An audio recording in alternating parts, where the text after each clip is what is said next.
works properly. It might or it might not. So far, let's see. That's set up right. That's set up right. That's set up right. Yes. It's always an unnerving prospect to come back to the campaign and just see that the last thing that somebody did was cast invisibility. Yeah, you know. It's a great episode. If you scroll up a little bit, they both got natural fucking 20s in a row, and one of them was to find a corgi. Oh yeah. I was actually there to watch the session.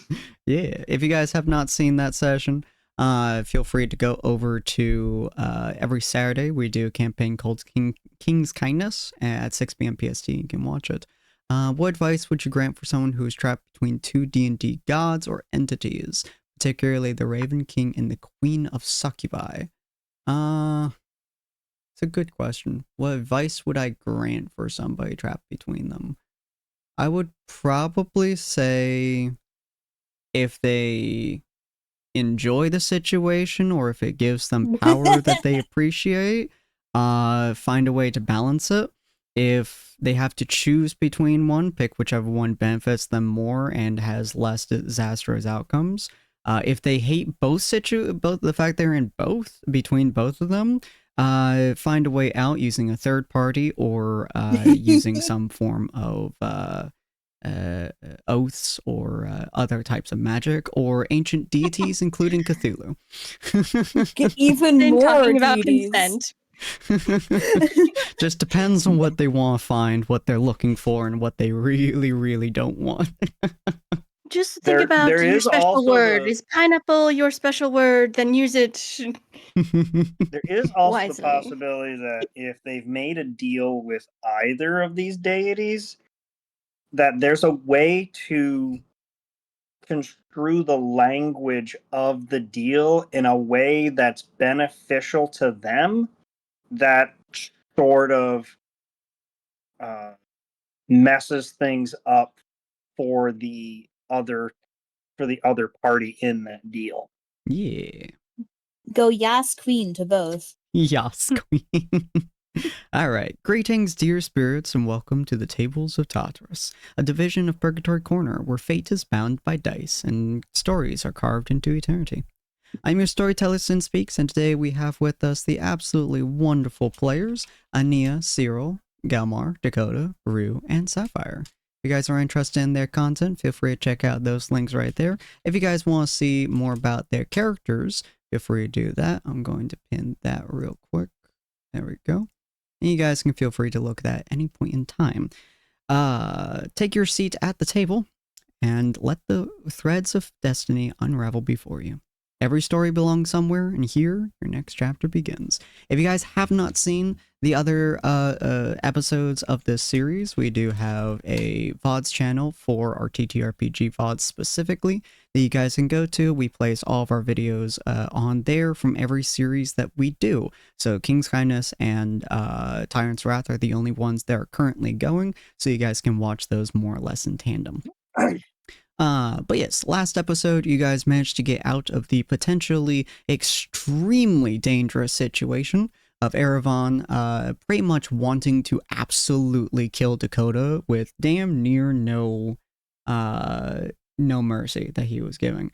Ania managed to sway him a little bit and convince him not to immediately go and kill Dakota, but instead she would go and talk to the whole party. She did so and basically fled because the tree that they were under, the ancient grove that they were in, decided to give them what could be considered an out, a path of freedom in exchange for them helping the tree earlier, as they are one of the only reasons that tree is still alive. And through its connection with Ania, it granted them safe passage, at least for the moment. This safe passage led them into a tunnel, a rather grandiose tunnel that had dwarven markings, runes on either side, kind of embedded into the walls. The ground and the general walls and ceiling were almost polished, either from years of wear and tear smoothing out the entire area or designed that way, you're not entirely sure. It was very clearly old, absolutely ancient. The runes were designed at least 800 some years ago at the very least. They are ancient designs, and they could feel the pulse of not only mana but also heat and cold flowing through the area, making it so they had a weird balance of constant mana flow as well as a chilling but also warm atmosphere. After they walked for, I would say, a couple of miles probably, they found a room that seemed to be fairly safe, not super well used, not super well worked on, entirely made of stone, as well as another door, which led them directly up some stairs. Quite a ways up the stairs, they walked for quite a while, and upon getting to the top, they realized that it was a trapdoor that was barricaded by something or another. If I recall correctly, Cyril and Gelmar both worked to pretty much try to force it open. It took them a couple minutes, but they did eventually manage to pretty much pop it open. A bed was sitting on top of the trapdoor, and they managed to fling it all the way into a wall on the other side. As they opened up the trapdoor and went out, they realized it was a small hut, very likely abandoned. There weren't a whole lot of things on there aside from general memorabilia like random paintings and other things like that. It seems to have been abandoned for quite a long time. Cyril decided to just lay down on the bed after he kind of pulled it off the wall. It was broken, but he didn't seem to particularly care. Dakota went to go and talk to his new patron that he connected with inside of the ancient grove. This new patron had severed his connection to the knight, making the deal of "you owe me a favor." If I recall correctly, Sapphire went out to hunt. Ania sat down in a corner connecting with her animal companion. That is a fey creature who also oversaw the interaction between Dakota and their patron as Dakota went out. Gelmar and Rue, I don't recall what you two were doing during this time. Gelmar revealed to Rue that he was a dragon. Right, you two talked with each other. That's his actual nature. That's right. Yeah, the two of you had a one-on-one conversation with Gelmar, pretty much telling Rue that he was originally a dragon and not a dragonborn in full body and mind. And so kind of talking to Rue as a first step to talking with everyone else, to kind of quell his own inner turmoil when it comes to the situation. Dakota talked with their patron, interacting with them and kind of trying to figure out more the nuances of their deal, and did not really gain any information, to the best of my knowledge, aside from she wants to fuck around and find out, and she loves pissing off other patrons. I think that was about it. So where do we want to start, ladies and gentlemen? Next morning? Is the group going to be talking more? You guys would be coming home at this point. Sapphire is still out hunting. It's going to take her a while to hunt. Dakota, you would be heading back to the house around the same time that Gelmar and Rue would be heading back to the house as well. So I was tempted to say, actually, I was tempted to say that Gelmar probably would stay out there to relax for at least the last few minutes that his Giant's Might would last.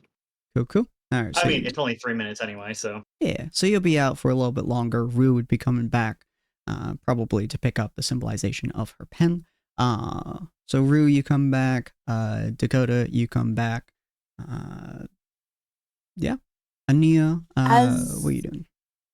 Well, as Dakota and Rue walk in and maybe look over to the corner where Ania is, it's no longer Ania. It's now a high elf in Ania's clothes, just sitting there looking pissed. And I will switch the pictures here in 2 seconds.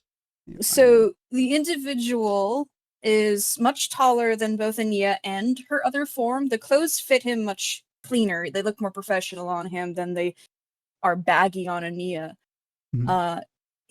He's very pale. He looks like he has overworked himself. He's still young. Most elves would still recognize him as being young. Other people would see him as being a bit old. He has black hair slicked back, and he has some white streaks in it that are like that some people may like either to old age or more because he is under that much stress.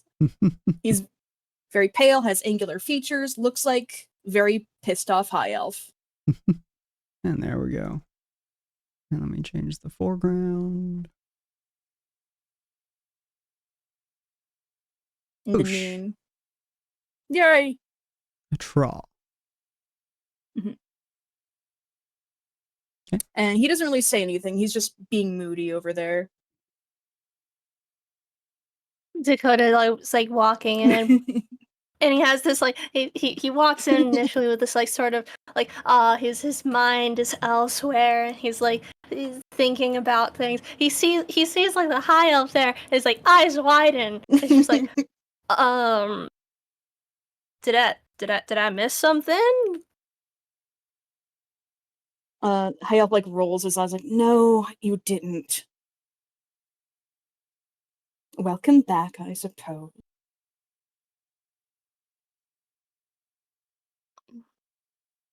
Rue's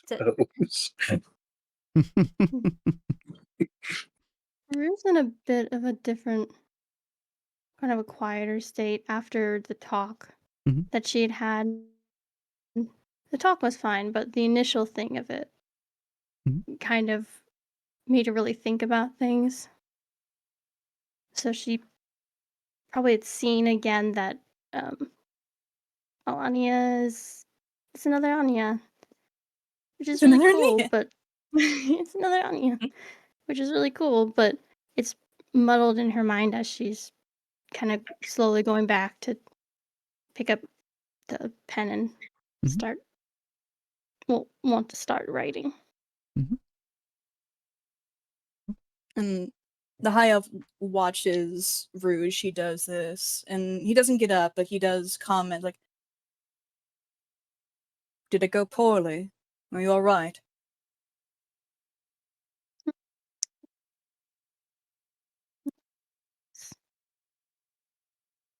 It's the same. He's fine. It's nothing really to say about. Bullshit, it's fine. That was absolutely unacceptable what he asked of you. I hope he knows it. She's a little startled at that. I also appreciated you saying that when he had first asked that. Thank you. Hayaf sort of relaxes and looks off toward the wall. Like, you're welcome.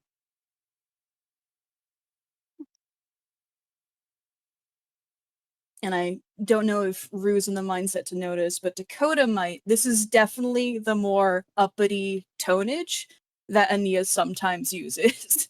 Like, the voice is different, but the tonage is definitely, there's, like, the posh accent. That's where it's coming from. So how do you react to this, Dakota? He's like, his back's a little straighter, and he's like really not sure how exactly to react to this. Kind of like continues walking into the room. So I'm assuming this is an alternative thing. Do you have like a different name, or I feel like there's some context I'm missing on, sir? You and Rue are literally the first people who walked in and saw me, so you were not missing as much context as you believe. I am Tra, and I'm currently out, quote unquote, I suppose, because if I am not, Ania's going to blow. She's just going to. It's been a very extremely frustrating few weeks. And if I do not get this aggression out somehow by just being present, she won't be able to be functioning properly for the group. Oh. What was that, by the way? The whole thing at the lake. Oh, right. So basically, before we left the tree, from, Moonblade and etc., that some lady or something called the dealer broke my contract with the knight. So just for the heck of it, I guess. I was gonna pull out the Joker card. Gave me this, and I went through unimaginable pain. The knight screamed or something. I mean, I guess it's a good thing that the contract was broken because I think the knight wanted me to kill all of you, which wasn't very good. Why? Okay, so, in my former contract, a lot of it was that the knight wanted me to, fix the natural order of things. And so that's like anything that shouldn't be on this plane naturally. So, um, clerics, changelings, uh, whatever. I'm not entirely sure what Cyril is. I'm sorry. I don't think he's here, but so a lot of members of our team he doesn't really like, so he kind of wanted me to kill all of you, and then I don't know, he saved me from the elves or something. How incredibly inane. Is everyone we come across stupid? We literally helped you fulfill his task, and then he wants you to kill all of us. Why? What is that going to accomplish? How are you going to accomplish the next task? On your own? I think so, yeah. Oh, stupid. I don't know. This new patron? You already asked that. I don't know about this new one, but at least she's not trying to kill us and be stupid yet. Yeah. I'm not entirely sure exactly what her deal is. Just having fun and watching people, I guess. But she said that I owe her some kind of favor down the line. I don't know what it is, but yeah. I get to keep my powers and my gun though, so that's all right. Are you all right? I'm alive. Emotionally. I'm alive. Okay. We'll talk later when you're not shell-shocked, I suppose. Shell-shock doesn't exist in D&D. It's a proper term. I'm certain trauma would be shell-shocking here. That doesn't exist. When you're not recovering. Well, I'm glad that you shocked? decided I don't not know. to kill us all. Mhm. Means we can still be good friends. Yeah. I don't even know if I would have been able to physically anyway. Pretty sure a lot of you could take me down pretty.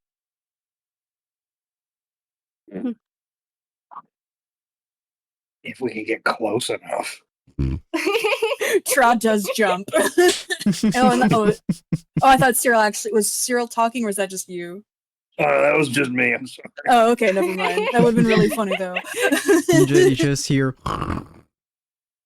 Yeah. I was gonna say, I thought for sure he said that he was going to bed shortly before Gelmar ran out with Rue. Yeah, he's been asleep this whole time. Yeah. Just a very faint snoring turns into the dad snore for a second. Yes. Pale night. I'll turn and look at Tra. It's nice to meet you. Am I still able to kind of talk through you, or at least you relay a message if you wanted to Anya? Tra raises a brow. He doesn't look upset though. Like he already sort of looks perpetually upset, but not like more upset. He's like, this is still new for me as well. I haven't actually been out for years. He looks off for a second. What's your message? I mean, well, welcome. Well, if you actually don't want to, do you want to focus on being prevalent? I don't want to push anything on you. That's for someone else. I can understand wanting to be present. No, it's fine. It is. I've never had to explain it, so it's difficult to explain. But messages are fine. I can still tell you her answer. Okay. I just kind of wanted to apologize for hurting the ancient grove. I was thinking about it, and when I had done that and talked to her, in a not kind way, that I didn't realize that the tree had meaning to her. That, like when I was thinking about it, if someone had hurt someone that I loved, and then they brushed it off, I think I would be quite impacted by that. So I just wanted to apologize for not thinking that there's an importance in things that you just can't see. So I just wanted to say that. Suppose I should apologize for the same thing, really. Rule number 6 of the Cowboys Code is always be grateful to the land and the wind and the trees and the animals. And I got all wrapped up in the night's bounty. Forgot the code for a second. Try is more surprised by Dakota's than he is Rue's. And he'll just sort of lean back in the corner and he'll be, well, we never blamed you for what you did, and he'll nod to Rue. It was a good choice, but it still hurt us at the time, including physically, as we showed with our hand. It's not that we thought you should have done something different. It was obviously very effective, but It hurts. It hurts, right? It hurts, and we wish there had been something else, even if it was good. And I was... I'll be blunt. It's okay. I was angry that you were more... How do I word this? I understand your feelings toward using Fireball, and I understand it was an immense decision for you to make to even use it in the first place. And I feel you were angry at me for being angry because you thought I was devaluing that I thought you hadn't thought of it, and that is not the case.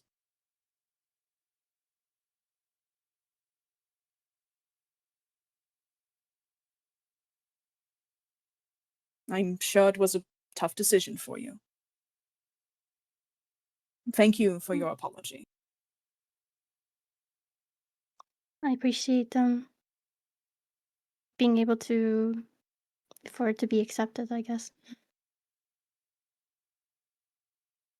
And he'll look over not to... I guess. I mean that. What was that? I was like, oh, not I guess, but yes, I meant yes. It's fine. Thank you. I'd You say did around well. this point, Galmar, you would be walking back in if you choose. Probably. He's still tugging on his collar a bit because probably missed the deadline. Probably. And he's take another moment to catch his breath. Mm-hmm. Everyone all... Oh, hello?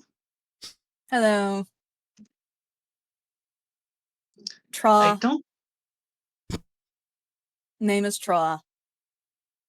Hello, Tra. Are you familiar with Ania? You're dressed very similarly. It is the same case as before. Ah! You have a lot of faces in the back there. No offense meant. Only the 3. I was told other changelings actually can have quite a few many more. I'd like to hear the tale someday. Well, tales I've heard were when I was a child, so I don't know how much accurate they would be. You sound a little under the weather. Are you all right? Under the weather. I'm fine. I'm just angry at everything. A little bit less so now. Is there anything I can do to help? Charlie pinches the bridge of his nose and winces as he thinks about it. And he's like, "Can you think of anything that will help?"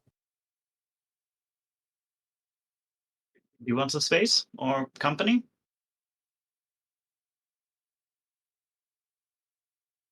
Look, I haven't been out in front here since I was a child. I don't know. Would you like to talk about it? Maybe, but probably not right now. Just need some air at the moment, I suppose? Yes, I'm currently out here so Ania can actually function properly. She's been slowly degrading. That don't sound good. It's not. She's not meant to be angry. It's my job. That sounds unhealthy. It's been quite healthy for the past 20 years. Insight. Yeah, go ahead. Feel free. See what you get. Probably not much. I'm not exactly good with these. Alright, what are you trying to insight specifically? Honesty on that moment. It's just like, does she actually believe this is healthy for her? Tra does seem... Yeah. Tra seems to perfectly believe that what they are doing is not only healthy, but is the most optimal choice. Still feels a little unfair to offload all of that on you, though.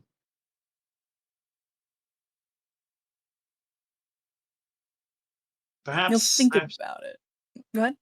Perhaps there's some way that we might be able to alleviate all of that well, not necessarily all of it, but assist in alleviating it for all sides. It is partially our responsibility, too. Just being out here is helping, and you'll be back to herself later. And the very fact I trust you all to be out is help enough. I think you all tend to see problems when they are actually... What's the word? This is good. This is progress. You just all don't see it like that because I'm being more open. You know how when you meet someone, and they seem like a good, sensible person, and then as you get to know them, you start to notice all the flaws, and it feels like the person is getting worse. It is not. It means they trust you more. The mask they wear, in one manner or another. And even that matter of trust developing is a good thing. Though if any of you ever betray that trust, I will not hesitate to find a way to get back at you, even if I am not very strong. I will find a way. He's got a I was about to say a muse, but that kind of does make it sound malicious. He does have a smile on his face, as if he finds it funny. I suppose that's true for a lot of folks, though, out there. Still, doesn't seem that's insulted. a nice way to think about it, too. Still, I suppose at least there's some method. Though, I hope you are aware we are willing to listen should worse come to worse. Should you need aid, either physical or emotional. I will consider Just that. What was that, Rue? Although, Oh, no, she I just said think, this is true. though I think the entire party needs that in some shape or another. Especially Dakota, who refuses to talk. He just calls him out. Just looking over towards him. I always suspected he'd open up when he was ready to. I know. I've met countless souls over the past that aren't quite as ready to speak about their past. He'll get there when he gets there. And I'm not going to force it, he says, giving him a nod. Him being Dakota in this case. I feel like there should be like a slow turn to look at Cyril as you say that. I don't mean his past. I don't mean your past. And he like corrects himself and looks at Dakota to acknowledge him instead of talking about him in the third person. He just like raises his hands, like, hi. But I also attribute that to us not having proper time to do so. Right now I have Lafari scouting the area to make sure nothing is approaching the cabin. Lafari can stay out for a few hours, so we have some... That's partially why I feel safe enough to even be out. So we have a few hours of just being here and talking. If anything approaches, Lafari should warn me, although I don't always trust Lafari. Lafari gets distracted quite easily. I think Lafari was looking for birds.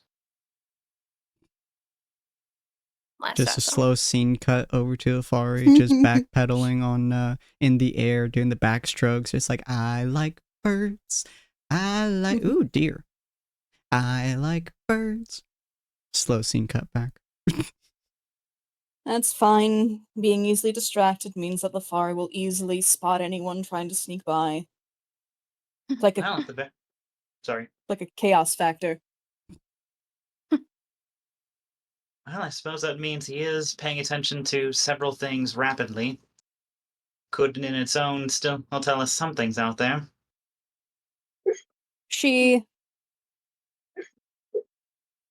I'm sorry, I'm bad with these. You're fine. No, it's okay. I don't think it's ever been mentioned.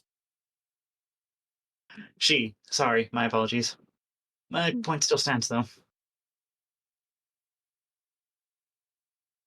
But yes, if there is anything people want to discuss in private without worry of us being encroached upon, this is a good time to do so.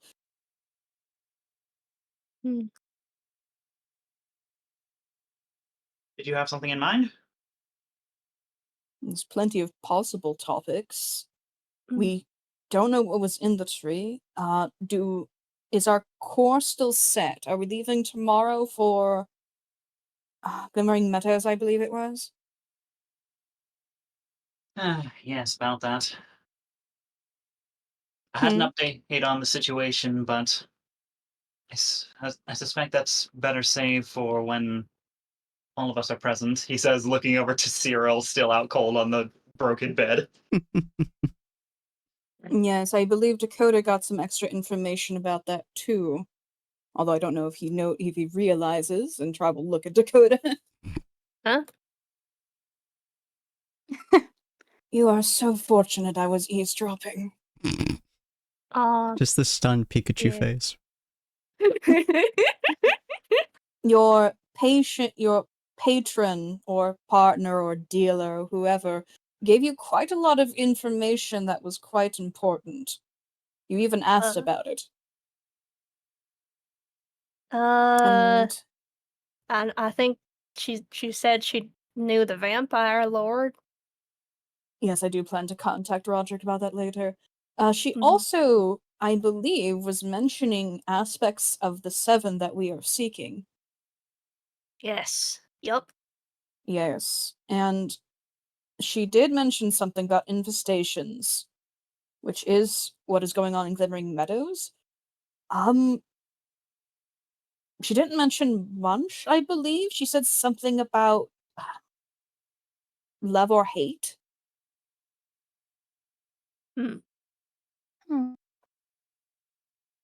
She also said one owns a city and one is in Gagar Wastes. So we know where one is if we need to head over there at some point. Said one is involved with gold. I'm worried the city one may be the Elven capital, if whatever artifact they have is one of the 7.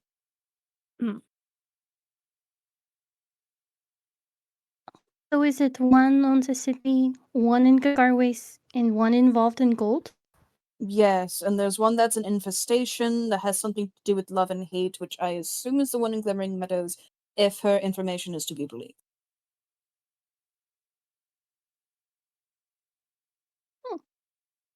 I can definitely see why you and Cyril are the leaders of the group. No, thank you for including me. And he actually does sit up a bit straighter. The compliment worked very well. She nods as he does so. If it's in the capital, that could spell considerable trouble for the future. Especially if somehow it finds a means of detecting that we're coming for it eventually. But I suppose that would be true for all of them. If Roderick blows it up, it won't be a problem. I'd still rather not commit that level of destruction if we could avoid it. True. There are people there I am keen on keeping safe who will be caught in the collateral damage. Goodness. Oh, come now. I don't suspect even half of them are bad. Rule number 2 of the Cowboys Code. Never harm a child, the unwilling, or the innocent. That's the bandits. I don't think all of them are bad. I'd be surprised. Go ahead. I'd be surprised to find out even 25% were bad. To be fair, if the artifact is corrupting them, then it's probably even less. They're just being influenced? Altered? I hate using those spells myself. Can't blame you. Always seemed like I suppose even my sister had her own arguments and her own, what is the word? Beef with those sorts of spells, I believe she said. She was always confused how it never fell, or how that enchantment school never fell under the banned spell lists. But here we are, I suppose. Speaking of magical items, actually, Rue, do you have Detect Magic? I do. Readied. And Char will get up. Oh. Go ahead. Let me check. Double check that. I believe you do, if I recall correctly. It's one of my innate, yes. Char will get up and take out the locket, and he will walk over to Rue. Could you make sure this isn't, grossly cursed? Sure. Let's go ahead and cast it. Yes. You can ritual cast it as well, actually. I believe you have that feature. It's true. We have to hang out for 10 minutes. I mean, we're going to be here all night. And I mean, just so we're I sleeping remember after properly, you're looking at the locket specifically? Me? Or Rue, I suppose. Yeah. Okay. Cool. Yeah, so you would be essentially casting it. What you would be able to realize upon seeing it, obviously the identify doesn't give you the name, but I won't give it to you anyways because it's easier for me to remember and for you guys to remember. This is the Locket of Sanctuary. Is made of both gold and silver, kind of in intertwining patterns. And as you use Identify on it, it actually pops open.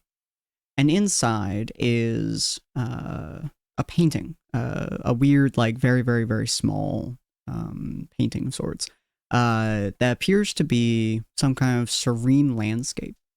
Possibly it was miniaturized from its full size, you're not entirely sure. But it's a landscape that seems to change. It kind of goes through the seasons as you turn it around left and right. In the middle of this picturesque painting magical item is the mother and the father sitting down on this landscape. While the mother's sitting down, the father is standing at his usual full height. What this will give you is once per day, as an action, you may cast the tiny hut spell. The area inside is going to be the same as what the locket is showing. You can also, once a day, as an action, cast the sanctuary spell. And whoever is wielding this locket gains +2 to their wisdom. All I need you to do is sign here and Make agree it. to give us. Wait, what? +2 wisdom. Permanent? Oh, thank you, Ray. I appreciate you. For 6 months in advance? Jesus Christ, Ray. I didn't even know that was possible. Nor did I. Fucking hell. I didn't know you could do this advanced subscriptions. Holy shit. You know, welcome. I accept your eternal soul servitude for your eternal soul. I love you too, Ray. You are such a sweetheart. I appreciate you greatly. Sorry, what was the question asked? It gives +2 to +2 wisdom. Yes, it gives a +2 to the wisdom of whoever is currently wearing it at that point in time. Whoa, Is that I would love score to or buy modifier? myself for the person to wear it. To the score. Okay. Mm-hmm. Well, she What goes did you ahead say? and she explains what it does. okay. Yeah, the Locket of Sanctuary, a very pretty painting, and mother and father look quite nice here. Does they have 4? They're not, right? No, you're breaking up a little bit. Okay, at the very least of me tells me it's not my connection that's dying. Yeah, it's just Ray's. Oh no, yeah, I saw red. Sorry to hear. Sorry. Sorry. Oh. Nope. Oh We no. lost her. I think just trying to fix it. I knew her well. If worse comes to worse, I don't think anyone would think less of you if you had to use text. Yeah. This is the way it goes some days. Internet is Again? rude. Are you alive now? Well, now we can't hear you at all. Let I swear I down. saw her icon light up, so I would assume she I'm was not talking. sure. Oh, there you are. Oh, Oh, I there can you hear are. you. I can hear There you. you are. It still does red sometimes. That's Oh, okay. you sound clearer now. Yeah. Okay, we'll see. So she explains the spell. Mhm. And then the mother and father here as well. How does the mother and father look? They still in? They are in oddly enough different clothing. The father is not wearing his full armor set. Instead, he's wearing what looks to be a heavily modified suit and tie, or some form of it at least. Yeah, obviously has to be heavily modified to encompass his just grandiose form, a 15-foot tall man. His face, at least from what you can see in the picture, is extremely weathered. It has a significant quantity of scars across it, and it looks ancient, you would say, much older than you would expect. But considering his size, that's probably a side effect of it. The mother looks almost the same as she did when you guys met her, but instead of wearing that weird cloth-like strange outfit, she's instead wearing a very nice dress. She's about 7'5", so it's also quite a long dress, but she's more normal proportioned than he is. So she does look quite pretty. I wonder what happened to change them. Do you think they changed? It could just be a picture of them in a better mood. Oh. But Who can say what the story was with those two? But This looks seems like like it's okay to wear. But yeah, go ahead. it seems like quite a good item, though I feel a little bit odd wearing something of the sentimental value of people we just killed. Come to think of it, It's it has also been a couple days since I Hmm? paid respects to the departed. I don't suppose anyone else is in the mood for something like that. He says, pulling out the random stone and his chisel. The random stone in question being completely unmarked. Mhm. perhaps. I'm just trying to figure out if I would want to use this on. Would anyone else be interested in this? I would definitely be interested in this. And just pop in or 2 cents. Okay. Fun as those sorts of abilities sound. I suspect there's others that would be a better candidate to carry such an item. And he will offer the locket to Rue. It's metal anyway. Nice. Thank you. Be Okay. sure to tell Cyril and Sapphire when they are here, so they know you have the capabilities. I would probably say sure. around this point in time, Sapphire would be back. Probably with a couple of bunnies, other small prey and such. Relatively quick to gather. 22 wisdom, let's go. Fear I Fear God. almost me, 22 mortals. again. Hey, Sin, am I correct in the assumption that this is at least requires attunement item? It will, yes. Okay, fair.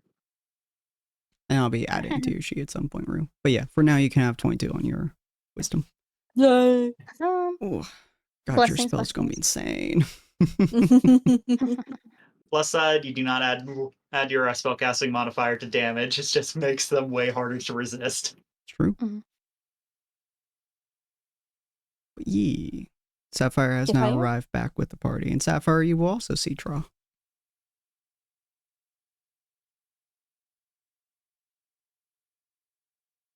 Who are you? Straight in. Just Hello. succinct and straight to the point. Yes, I appreciate that about you. Hi, my name is Traw. It's the same case as before with Eplith. Oh, hello. Hello. Oh, you got good game. Let me see. And he'll act very similar to Ania, like interested in the butcher process. Would you like the bones? Yes, please. I'm still working on that mask. I I'm not sure love what I'll do the... with. Not sure what I'll do with rabbit bones. Maybe I'll find something to make. Just a bone collector. I'll need to list how many bones I have in the back of all my. Jesus Christ. How many bones we got? I had heard that many past civilizations were able to use the bones of some of their hunted prey in order to make their weapons stronger. They previously thought it was by imbuing such weapons with the soul, but from what I've been told from the dwarven smiths, it seems they'd simply made proto-steel, in a manner of speaking. I think that would depend on the culture and way they use the item. Perhaps. It's not exactly a craft I've dabbled in yet, but it could be useful to try out one day. But that's for another day. Indeed. You guys are also welcome to identify his armor if you'd like as well. Obviously, in its current form, none of you would be capable of wearing it for obvious reasons, but you would be able to identify it. I mean, he was a large-sized individual. Yeah. It will need to be modified. If Gelmar asks, Tron can take it out of the bag and offer it to Rue, although it will be like dragging out piece by piece. I mean, he'd be more than happy to help with that. Yeah. Okay. If Gelmar wants to do that. Come to think of it, though, I am kind of curious about that chess piece as well. Even if worse comes to worse, we might be able to find some sort of means to convert to something else. Appreciate the hydration. Might I extract it? Troubled Dog take out a bag of holding and open it up and be like, well, it did survive the blast, and you probably do want to make sure it doesn't have some sort of magic on it before you render it down. Oh, I think I think it goes without saying that whatever this thing is, it's magical in some variety, he says, shoving his entire head in there, probably not even realizing that there's no air in a bag of holding. Charles squints disapprovingly. It's a little bit annoying to grab it all out, especially since you've now erased your ability to breathe for a second. But you are able to pull out what you pull out specifically is the helmet, and these are all the individual pieces. Feel free to log it down if you like. Is the helmet, is the chest plate plus pauldrons. They seem to go together. Is the gauntlets, which both are, they pretty much like snap together to make it easier to hold them. Same with the boots as well. The boots are, what are the names for boots? It's a proper name no, for... that's pants. Yeah. There's a proper name for metal boots. I don't remember what they are. Greaves covered your shins. Thank you. And yeah. Then the sabatons were actually sabaton. the armored shoes. Yeah, I always think of greaves because that's in most MMOs and stuff. So we'll just use that for now. But the greaves go all the way from about knee level to foot level. So yeah, you have like 1, 2, 3, 4, 5 pieces of armor: head, hands, torso, leggings, boots. I think I'll still just classify these all as basically the same item because, let's be real, you don't usually put on the helmet but not the chest piece. This is true. But yes, they all turn into one solid item. They seem to clasp together pretty well, but they are equally disconnected whenever you need to move them around, either for soaring purposes, storing purposes, or anything else of that nature. Well, I guess we kind of already knew I wasn't going to be putting this stuff on in Giant's form because I don't have enough time before the form fades. Yeah, I will say, what's a good... Hold on, let me look at your skills real quick. We'll go with roll your smith's tools real quick. I don't know if that's an actual proper roll, but I'm gonna have you roll it. However you roll that. It is indeed. Here it is with strength. Jesus Christ. My. Oh my goodness. I don't know why I expect anything else at this point. Could have rolled a 1. I love these rolls. Was that the first roll of the day? No, it wasn't. That's the second roll of the day. No, yeah, the first roll of the day was my insight of 2. All right. Yeah, so you roll that. So what the Smith's Tools is giving you here is you're basically using your Smith's knowledge specifically to look at it, understand it, and understand the process behind it, how it works, and all this other bits and pieces that a Smith's mind would be using, especially considering that your background is heavily inspired by magical items as well as mundane crafting. Because Born would have taught you both magical and mundane forging, given his career as an adventurer. So as you're looking at this and you're like pulling them all out, you're placing them down and stuff like that, and you're looking at them, you realize one extremely important detail that you definitely had not noticed previously. This material that this thing is made out of is not quite shape-shifting, but it's form-fitting. It looks like it is pretty much, it snaps together, as you've noticed already, and then it compresses itself to whoever is using it. You don't know for sure if it stays that way, but it does look to be that once you put it on, it morphs itself to whatever your form is. for better or for worse. You're not entirely sure the specific mechanics of it, but it does seem to have the capability of changing to fit somebody.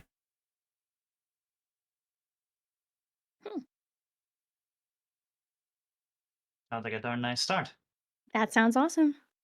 I will be, of course, sliding it towards Rue, who as I'm looking it over. I don't Detect suppose magic? could I talk you into looking this one over as well? Mm-hmm. Yeah, it's still active. I take a look. Cool. So this armor is very unique compared to a lot of them that you've seen. It gives you a +1 to your AC. It will also allow you to reduce your damage by using your reaction, and you will spend 1 hit dice to reduce whatever damage you take by that hit dice, if you'd like to. It also appears to have warding specifically against magic, especially given the father's motif and the mother. It appears like this armor is specifically made to be able to handle mages and mage attacks, which is also probably why it was not harmed during your spell. This is, at least in your mind, probably because his wife was a mage, so being able to prevent her from taking damage from other spellcasters made it so she was able to fight better. This will give you advantage on any spell that is used against you as long as it is not a physical aspect. So anything that is a mental reaction, intelligence, charisma, or wisdom check that is caused by a spell, you will gain advantage on whatever that roll is. Spells or warded armor, or for the spell eater, sounds glorious. So, if not physical, I will definitely need to offer this up as an option to Cyril as well, though. Especially considering he was the primary person who dueled the father. Fair is fair. Yep. Yeah, physically speaking, the only thing that this protects against is a +1 AC, and it can reduce your damage based on it being super, super heavy armor in exchange for hit dice specifically. Still, though, only +1 AC. Whew, that hurts a lot. Well, it's +1 on top of its base. So it has a base, I believe, plate armor is base 18. Oh, it's plate armor. Oh gosh. Yeah, this is That's full terrifying. plate armor. This entire thing is around 200 pounds. Holy crud. Dang. It's heavy. Actually, could I even pick that up? Each individual piece is not super heavy, but yeah, the entire thing is around 200 pounds. It's heavy. That hurts. Maybe this should be what maybe I should. So would I know how to modify this? Mm-hmm. You would understand like how it was forged now at Smith's. In order to modify this, you would need, the only thing you could really think to use to modify this is enhance it with lighter weight metal in order to reduce its weight slightly. But at the moment, like, you could potentially add other magical enhancements to it in exchange for its current ones. But in terms of the raw metal, because of its shape changing properties in order to morph to other people, it doesn't appear like you can actually physically smith it. I mean, I still say I'm going to be offering this up to Cyril. I do still owe him a suit of armor anyway. Might as well talk about it, yeah. And just to note, this is black and red armor, is like almost an obsidian black. So it's like a really, really deep black with like red, almost like veins creeping along pretty much the entirety of the suit's armor. It does appear to have been customized for intimidation factors. Whether it provides an actual bonus, you're not entirely sure. But definitely, especially with your knowledge of the father, it was probably designed to make him the scariest motherfucker in the room. It worked, yeah. Yeah. Are you able to post about the plate armor stuff? Yeah, I'll be posting it. Cool. Probably after I was trying writing it out, and the warding against magic went over my head. Yeah, you're fine. I'll be Black posting and red. Yeah, I give it a 98% chance this is actually cursed.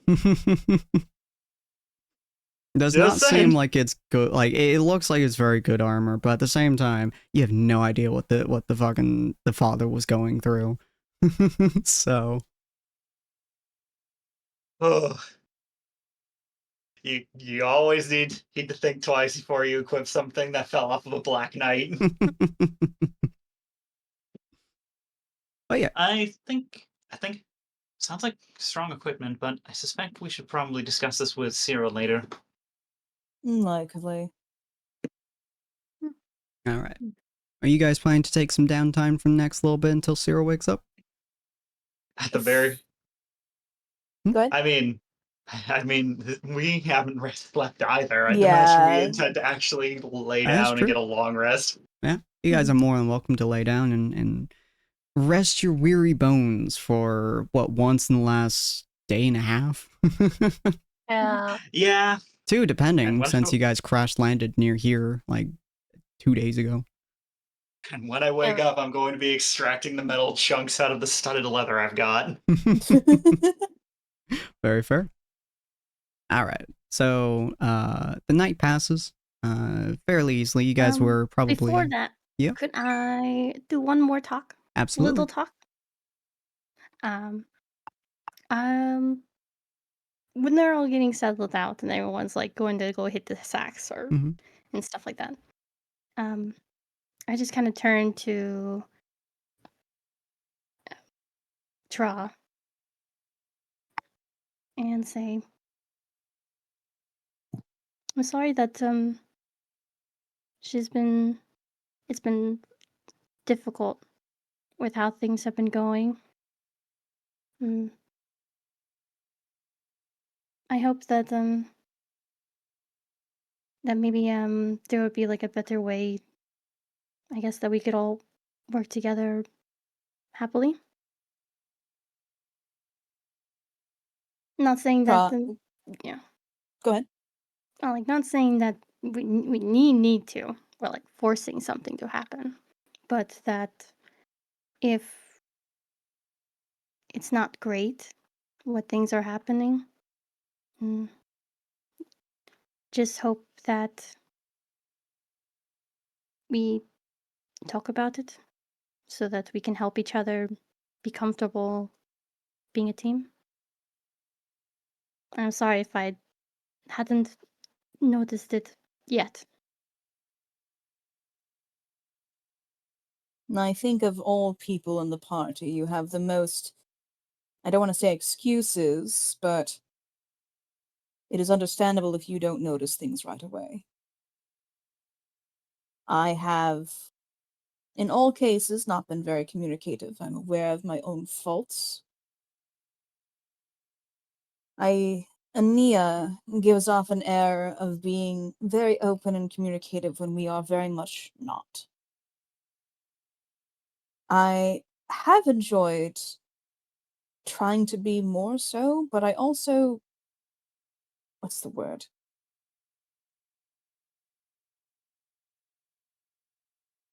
I dislike being bossy, even if I think I know better than anyone.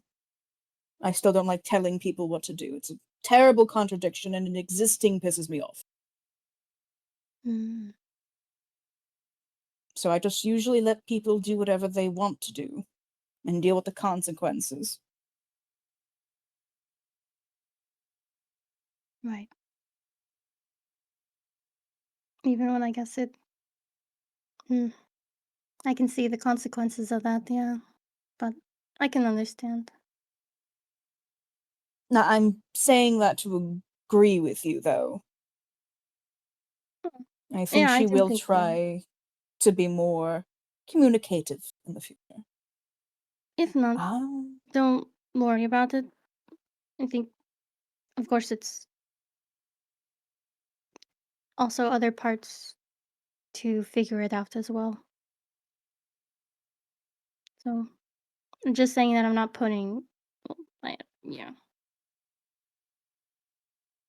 You can put a little bit of pressure on me. It's okay.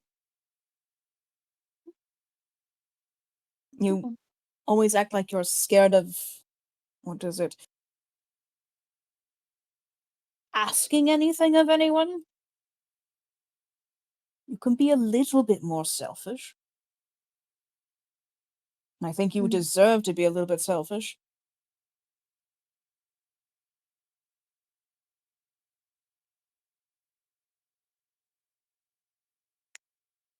Something to think on.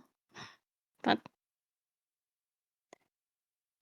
just hoping that we all work together. And I hope that this group works out. Not sure exactly what that means, but we shall see. We shall see. For now, I'm going to actually lay down on the floor when I sleep for the first time in years. Have a good one. Thank you. And Trod does recast Safari as he sleeps. Just so Lafari's out the whole time and he uses up all his resources of casting it. They will not be out the whole time, but Trod's going to make use of it. So Lafari gets lots of extra time just wandering out in the woods. Yeah. She gets to wander around for quite a while. And she's having quite a fun time. At least from the best that you can tell. But yes, the time goes fairly quickly as you're all finally getting a decent helping of rest. Remind me, Galmar, were you planning on sending the message to your sister before you went to sleep or after? Before. Okay. The message wasn't really anything complex. It was mostly, he just say, alrighty, did you see anything that seemed unusual during the travels that they've carried you down? Her response to you will be, they put a, the word be tarp? Probably a tarp, I suppose. A blanket covering, we'll say, but I'll use tarp to illustrate it. They put a tarp over my cage. Can't see much. The singing is loud. Echoes. Ground is smooth. Cart doesn't waver. Not stopped. 4 hours. I think that's 25. He's got an even more nervous look on his face. The only thing this tells me is that they're probably already out of the mountains.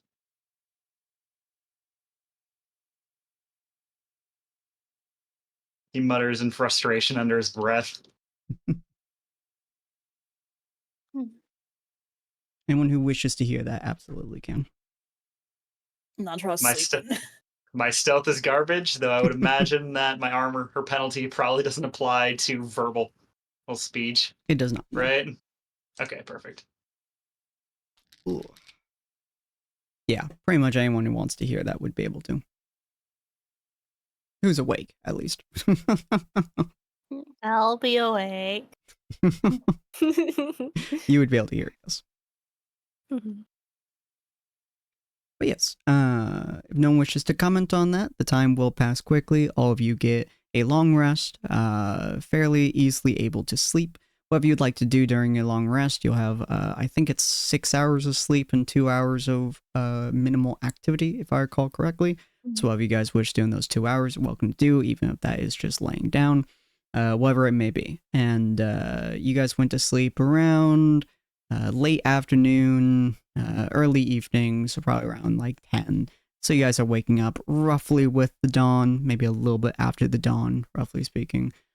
And the day is, just so I can remember it, autumn day 8 now.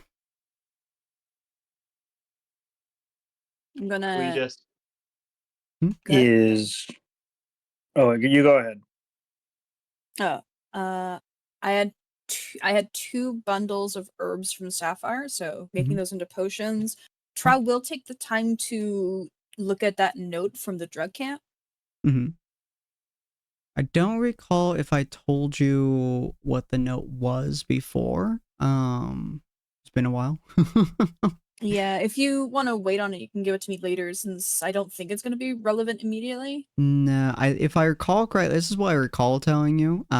If we ever find something that differs from it, we'll refer back to it. But what I recall about this note is that primarily it is a way to, it is basically the instructions for how you turn the mush, the white powder in the water into the dried dust to make it more potent and more potent. So it's essentially a step-by-step instruction on how not to waste the mush, the wet ingredient. Tra is pissed that he didn't read the note before messing with the ingredients from before, but you remember this? Should have read the instructions I had right here. I was really expecting you to read them, I'll be honest. So Tra's just pissy in the corner with his alchemical supplies. I think Cyril losing his shit kind of kept Ania from reading that. Oh yeah, can I roll for, because I went scavenging yesterday. Could I also find any other stuff? Absolutely. Roll me we'll go with the nature check. 3 today. We both rolled last time. Could I do survival? Did she? We rolled? Roll? Oh. Yeah. Did you? Okay. Did I not write? Oh. Did I not write down the stuff? Or was it not said? I got a 14 and she got 16. Oh, okay. Yeah. Or vice versa. I don't know. I just know it was 14 and 16. I appreciate that. Do you remember if I said how many bundles you got, or did I wait on that? Oh, you completely... I tried asking you before we left, but you said you had to go, so... Okay. It Sorry was about pretty that. close to the time. Yeah. Close to the time, I'm usually like much more... I'm hungry, let's go eat. much more rushing. But yeah, so 14 and a 16, I would say with the 16, you would have gathered... Probably... Where are you guys? Elysian Glade? Okay, you're still inside the forest terrain. I'll say with a 14, that would have given you... Before that, would it also be like other stuff we could find? Like if it's Other like than rare healing other potions? herbs that we could like sell versus like making healing ones? Yeah, so inside the forest terrain specifically, there are some potions, let's see. The Iron Skin potions are namely found inside of the Ironspire Peaks. The fields normally give you speed-based potions and stuff. Gagar Waste is usually heat resistance. Here you would probably find stuff that is some of these herbs are used for food. So you can use them for pretty much rations by themselves or in a meal. There are some what did I just say? Herbs? Thank you. So there are some herbs that allow you to oh my god, what is the word I'm looking for? I'm losing it. You can do it. You can do it. Potions 5e. I swear to God, there is a potion in here that I'm thinking of that I cannot think of at the moment, and it's pissing me off. Jesus Christ. Purple worm poison. Poison, thank you. Yes, there are ones that do poison resistance. I don't know how I forgot that shit. But there are like anti-poison herbs that are used for most kinds of minor poisons that you can find. There's also a few of them that enhance your ability to climb, as well as ones that enhance plant growth around you. A very small quantity of plant growth, but they're usually plants that you mush up, and they have a lot of nutrients inside of them. They're super, super nutrient dense. You can also use them as rations as well. But yes, those are the main types of potions that you can find in a foresty area. Is growth, poison resistance, health, and climbing. Oh. So anything that you are specifically looking for, you're more than welcome to try and find them. I guess we're always running out of healing stuff. I don't know. Yeah, we are really low on healing. I wouldn't mind any others though. Yeah, Just the stuff poison I can always work sounds. on. Yeah. I can only The make funny 3 thing per is I rest. still have a healing Oh. potion in my inventory. Oh, I need to write that down. Thank you for telling me. I've just been using my healing rune. It's been very useful. Probably just Then I've used it. for now. I've used it a few enough times I can count on one hand. Nice. And Sapphire, are you also going strictly for healing, or are you going for healing plus something else? Probably whatever I can find. Okay. So. Okay. Oh, well, same. So we'll go with 14 for Rue, because I think Sapphire has a higher survival, so I'll assume the 16 was from her. 14 for Rue, I'll say you get another 2 bundles of healing potions. With the 16 from Sapphire, I'll say you get, we'll go with 1 bundle of healing potion, 1 bundle of poison resistance, and 1 bundle that you can either use as nutrient-rich rations or that you can use for plant growth, depending on how you want to use it.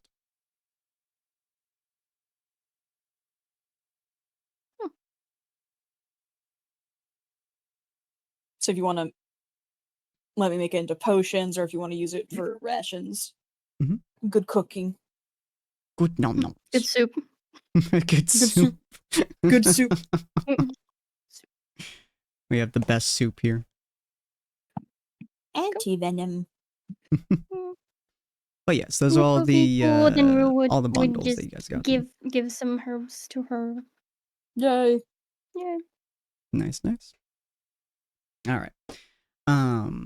But yeah, so the day passes, or the night passes fairly quickly. The day has started to arise. The dawn has finally broken over the rises on the west, over the ocean. You guys are fairly close to sea level, so it rises just above. Rises in the east, sets in the west. Unless Oh, your does it world rise is in the different. east? Yep. This is That's how it Sin's works in world. real It can life anyway. rise in the north for all he cares.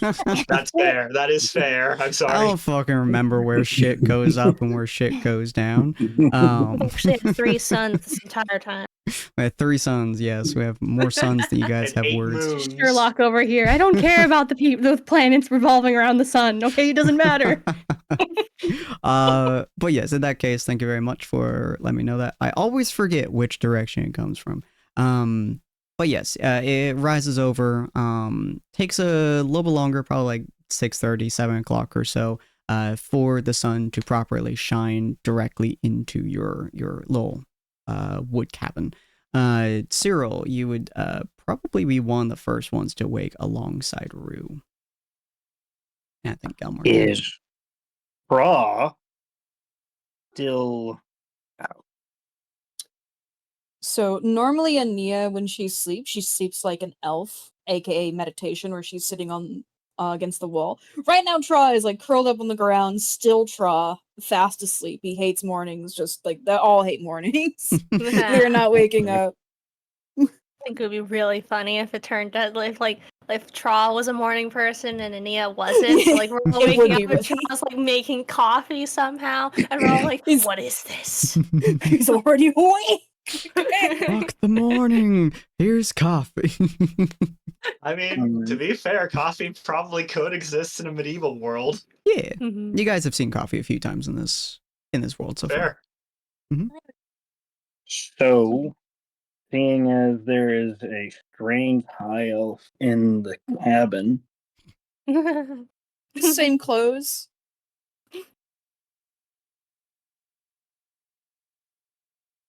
don't know if I would notice that. He just woke up. He just grabbed woke Tra. up, Who you are see you? the hair, and you're just like, All of us are shit. sleeping like in a circle all together. It's like, how did this cookie I get in mean, here? If it helps, you can still see that Gelmar is sleeping on top of the trap door. Who's this hobo? So, yeah, so here's what I am going to do. Mhm. I'm going to go over to the sleeping body of Yeah. Tra, Yeah. Mhm. and I'm going to grab him by his face with my Oh my hand God. over his Oh. mouth. Uh-huh. Wait, what was the last part of that? with my hand over his mouth. Okay. Okay. So you'll feel you'll feel all of my fingers go all the way around your head because that's how big his hand is, and just start lifting you up off the ground. Jesus Christ. Tra will wake up, and I can have him not do this, but Tra may just try to guiding bolt in the chest. I can have him, like, try to just kick if you don't want that. And you know what? I'm gonna say do what you think Tra would absolutely do as a reaction. Okay. Tra snaps awake.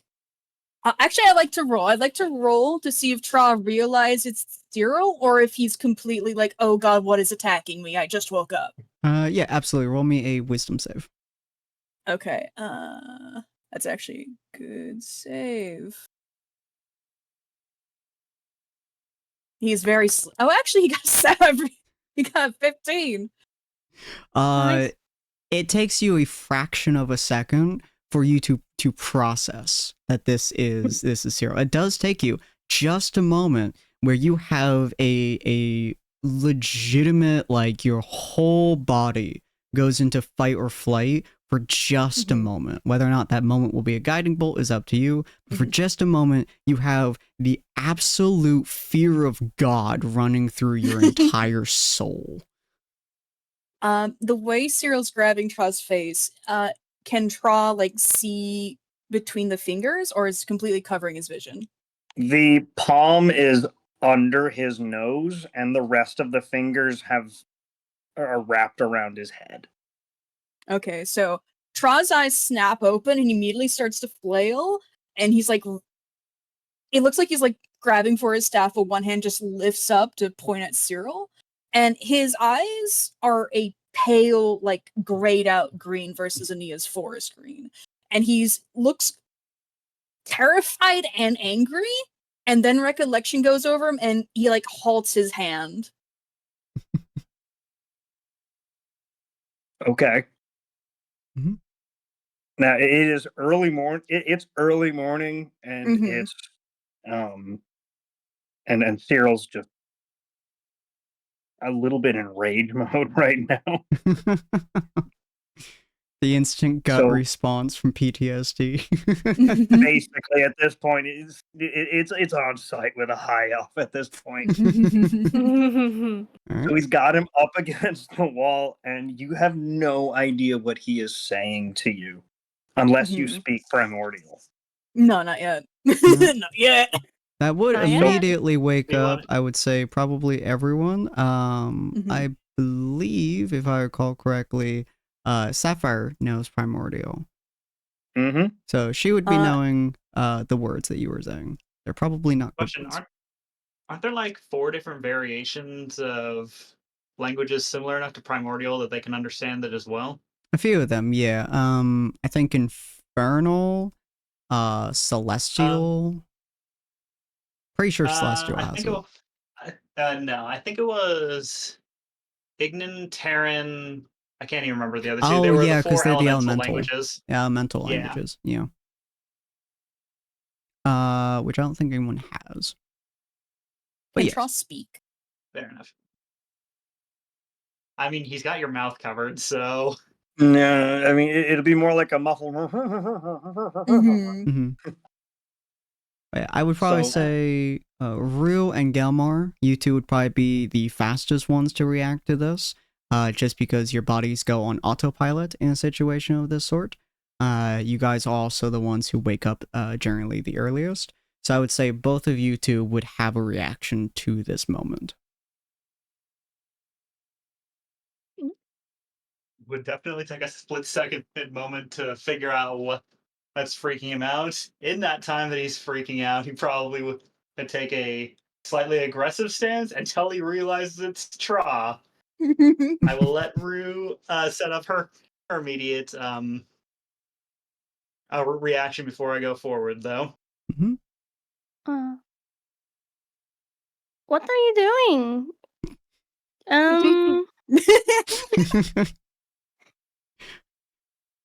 Just raises her head, just like, huh? I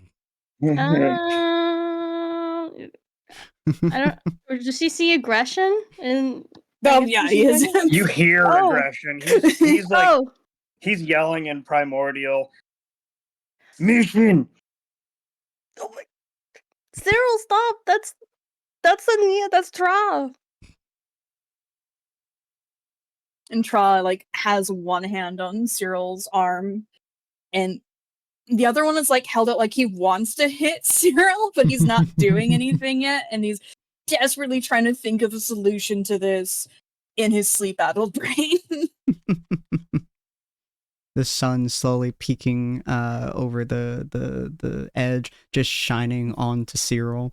Does Cyril hear her? I know I'm going to regret this. I'm going to try and wrestle him for Tra. Interesting. Because he's not hearing anyone's yelling. Nope. I mean, he's not. Well, if he's not Cyril immediately didn't say he responding, did. Oh. Cyril hasn't had a chance to say if he Yeah. responds or stops or not. Yeah, that's fair. So is Rue like right next? Rue's basically like right next to me, trying to tell me all of this, right? It's a fairly small. Well, at first I just woke up from on the bed, and then I took it in, the aggression, and I'm like, then I started like yelling out, "No, that's Ania, that's Thra."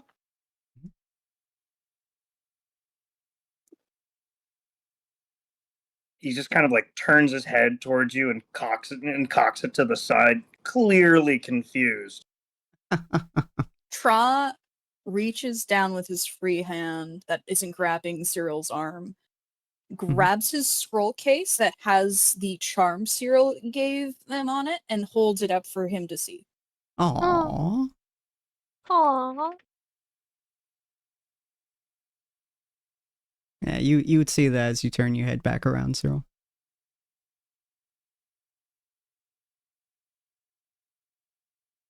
Cyril? There's a moment, he's just kind of like... And he slowly lets Tra down on the floor. Oh. This is what I get for being nice. Oh, God, I hate mornings. And he's like rubbing his face. Are you alright? He didn't hurt you, did he? It doesn't matter if he did or didn't. Excuse me? He doesn't look insulted and looks more confused and concerned. Dakota's just like waking up and he's seeing this like, What the fuck? Anything from Sapphire?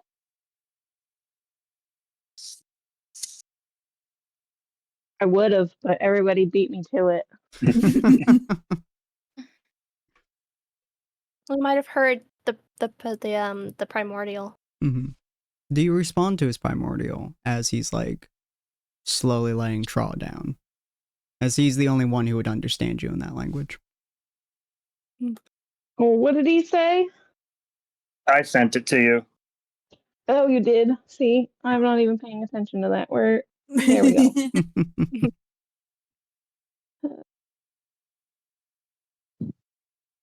That's not the right. What? I'm not getting any new messages from you. Oh, I sent it to the wrong person. I've done that quite a few times in the last couple of days. I hate doing that. Like, stop protecting them. I'm like, what? No, that's from the last time. Gotta apologize to the other person. Like, what are you saying to me? Whoops, Why are you shit, being mean whoop, to shit. me? Damage control, damage control. You're a fucking asshole. What did I do? I probably would have been like, the only spy here would be me, but I spy on everybody else except for the... I'm the spy. Still just slowly put him down, looking at you like, huh? Right. Say, Sarah, how you responding to this? Yeah, you put down, Tra, and Tra's understandably pissed off. Sapphire is basically telling you there is no spy except for her. What's Spy for you guys. I am sorry that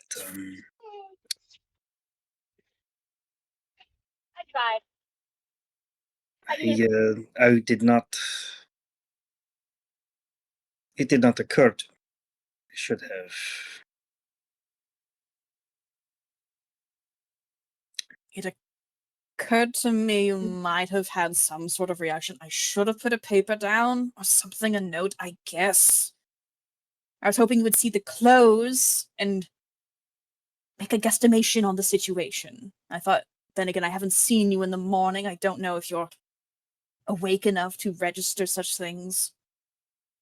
You're always awake.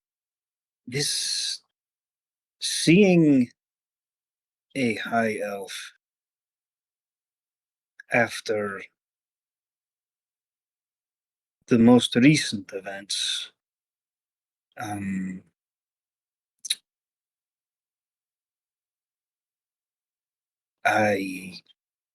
thought the worst, and that is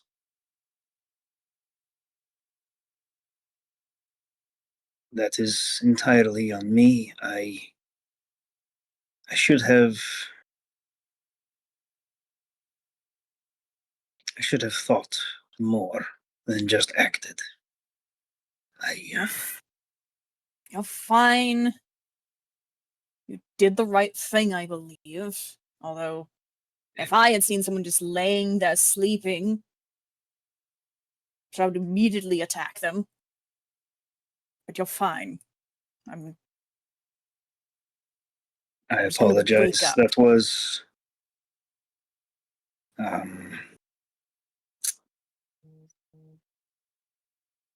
that was actually wrong of me to do. I should have taken more stock of our situation first. But suppose this would be you would be number 3. Yes. That Ania was talking.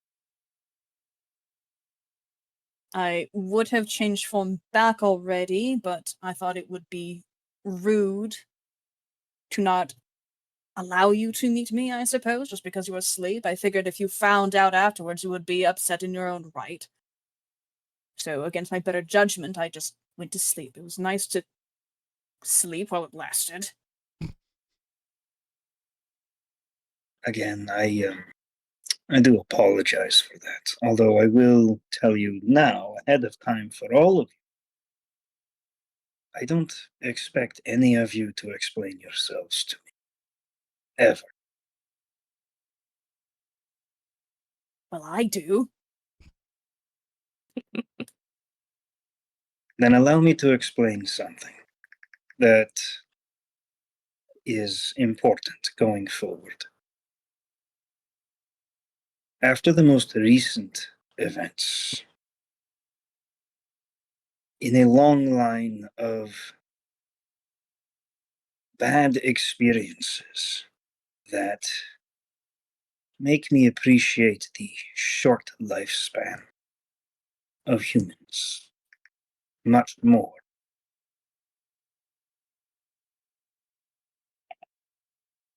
I have come to reclassify high elves in my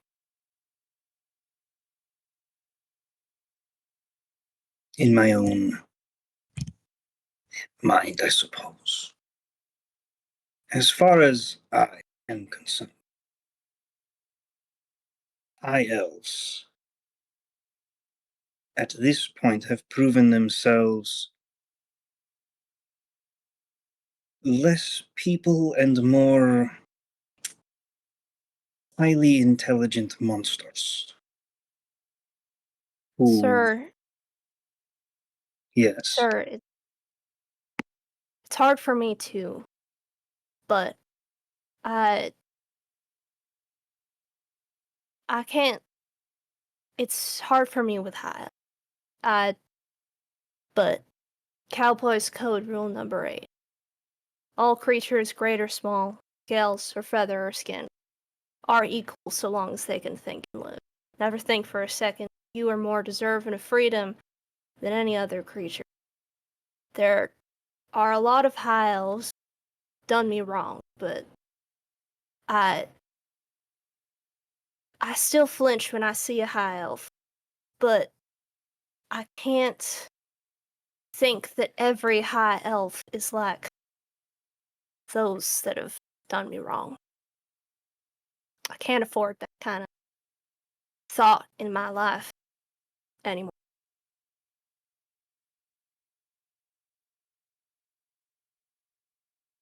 And you are welcome to have that opinion. Mm-hmm. I will tell you this. If one of you is there to stop me, I won't ask you why. I will just merely assume you have a good reason to stop me from doing my job.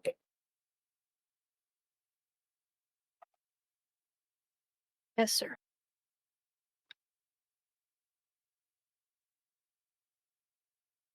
I'm not. Good. Oh, I was gonna go into like a whole thing to wrap up Dakota's thing, but you go first. You go first. I'm not sure if I have a right to speak since I am technically not actually a high elf. However, we do have half elves in the party, and I do think you should reconsider your statement, else you'll be calling them half monster. Oh. Pure high elves.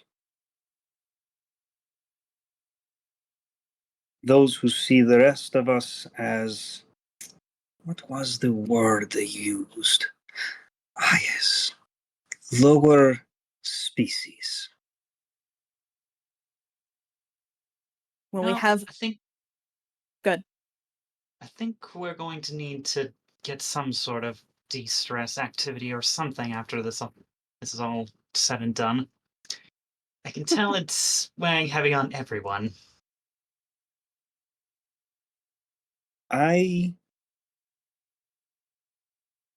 completely understand that. But I believe we have quite a few more miles to go.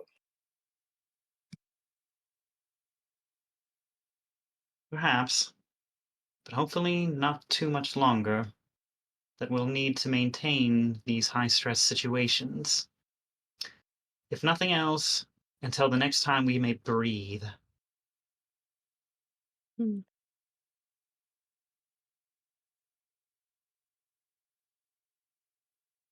Dakota, you were going to continue your statement? I'm trying to figure if this is the right time for Dakota's arc because I don't know if there's going to be a better time. Embrace your opportunity. Would Dakota start his arc? I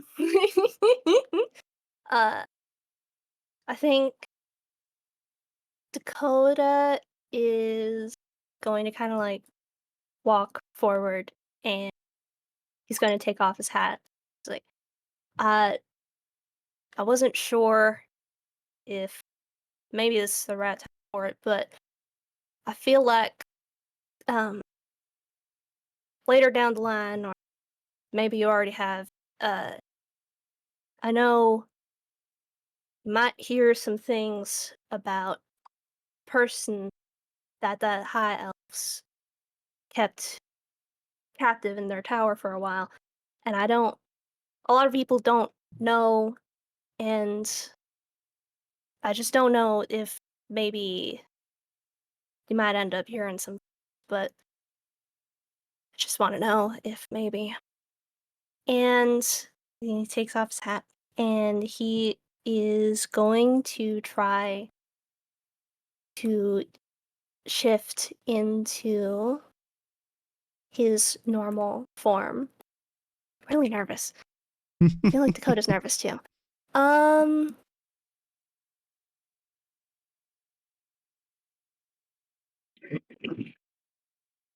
Ooh, pretty. Yeah. Dakota gets smaller. It's even smaller than the high elf that you had seen before. And you'd seen, I think people here have seen the changeling before, seen changelings before, saw Eplith, I think. Mm-hmm. But this changeling is somehow like smaller, has more worn hair, looks maybe 14 or 15 or so.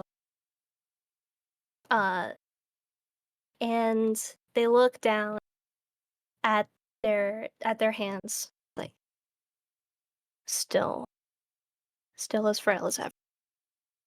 Well, I know people here had seen me change before, and I don't think that it's fair for all of you not to know the full story before we head out. People might be confused. Something like. A long while ago, the High Elves had a changeling kept in tower, and they never told me if I had a name or parents or anything like or anything about who I was before.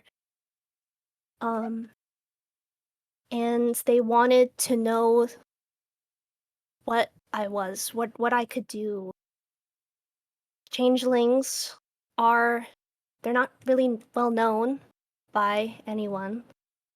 They could infiltrate anything.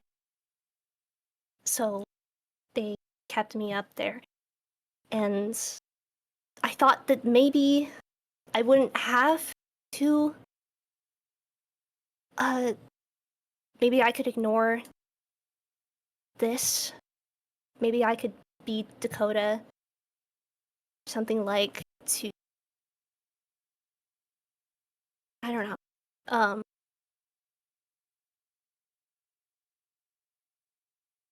Shoot, I lost my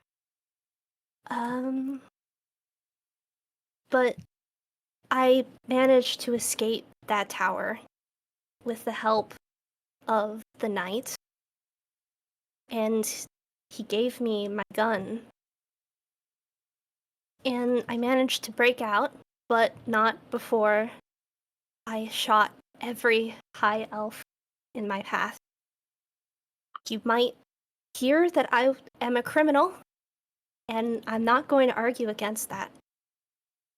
I saw a lot of elves die at my hand, and that's why Everon won't ever let me escape that. Didn't have another choice.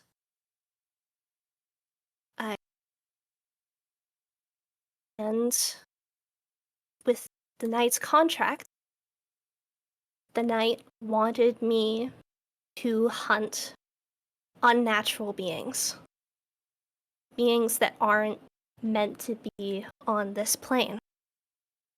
Changelings, clerics, tieflings, Aasimar. I think that you've seen hunt an Aasimar before. They're the knight's bounties. And the knight was willing to take away my gun if I didn't obey. I've spent a lot of time running. I don't know if I can afford to run it. I just wanted to make sure that you all had the story straight. And, yeah. Just before we get it out. The changeling kind of looks down, holding the gun. They look weaker, less stoic, shyer. Like they're not used to talking.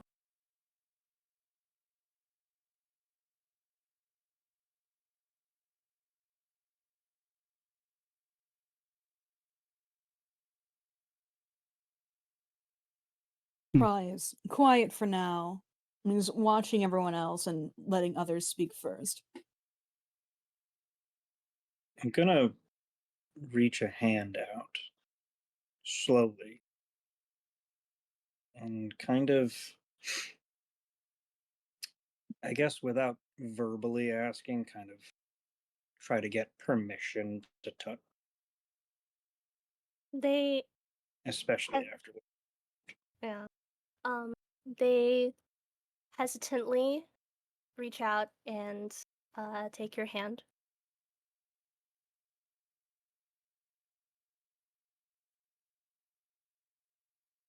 And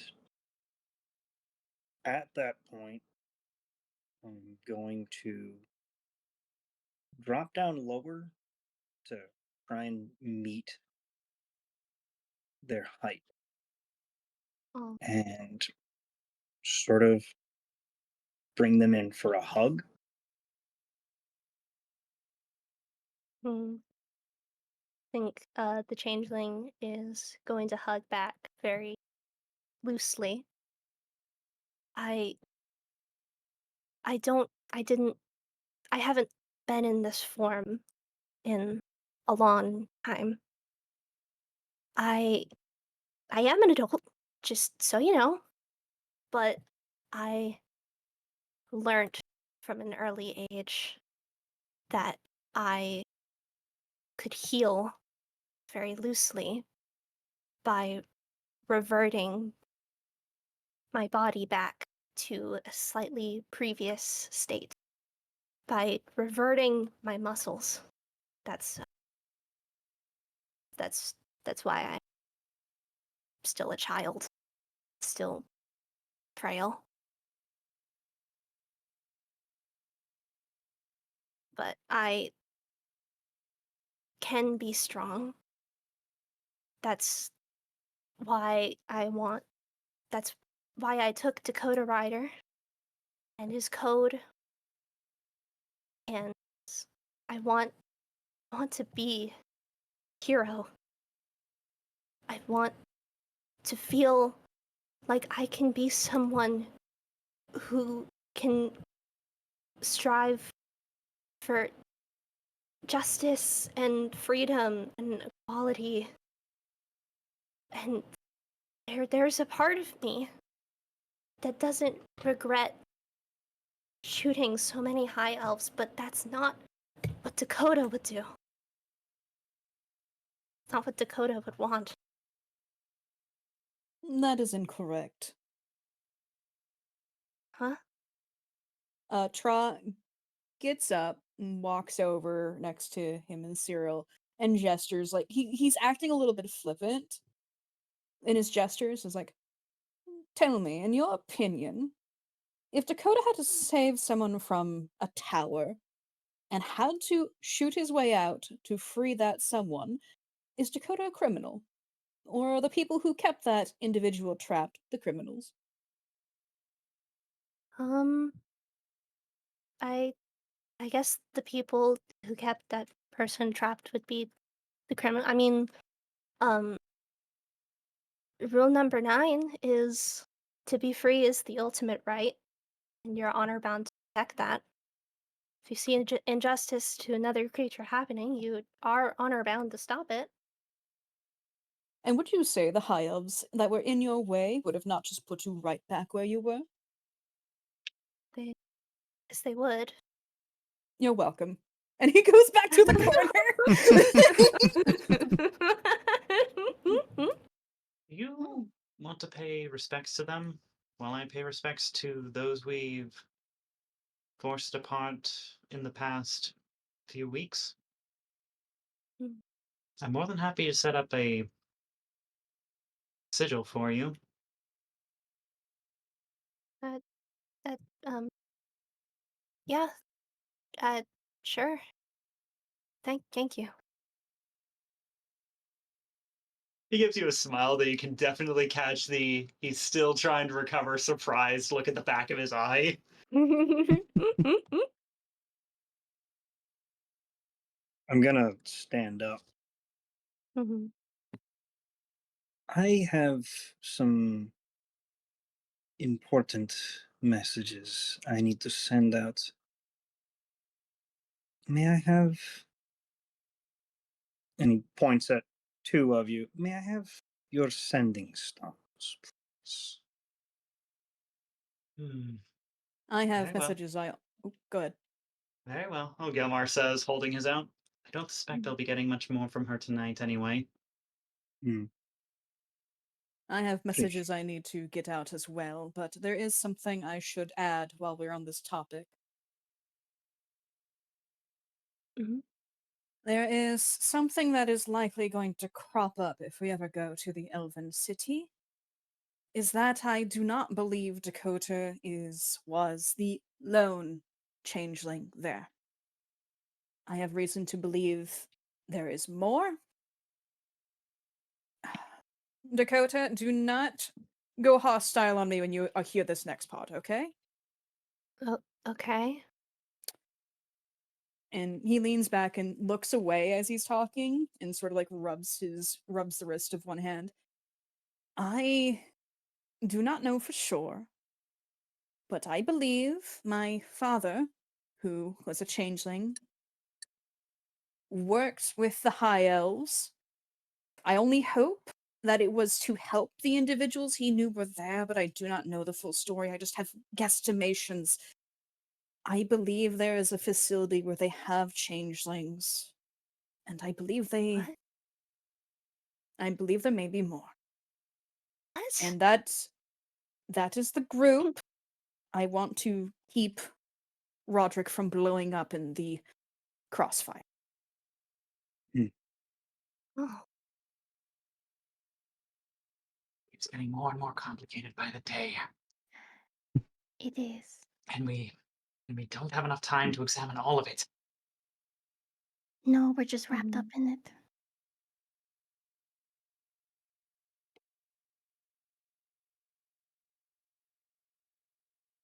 Need a moment to think. And he just says, stepping out of the building. I was a child at the time. I just remember bits and pieces from back then. I was spared from it, but I've always been quite receptive.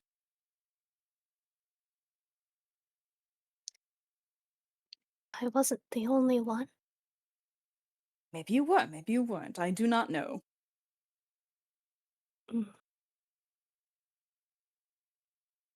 It's just my suspicions. Whatever my father worked on, he never looked happy when he came home.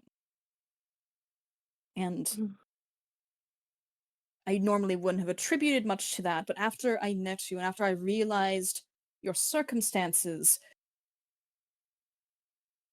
things just started to feel like they clicked. The reason I know who Kieran is because I believe my father worked with him at one point, or at least knew of him. Yeah. He was the person in charge of researching me. So that would make sense.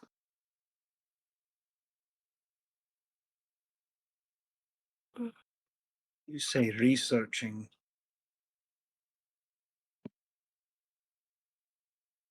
But I get the feeling that it was not gentle. Studying, experimenting, it gets a little blurry, but there is a reason that I learned how to revert myself.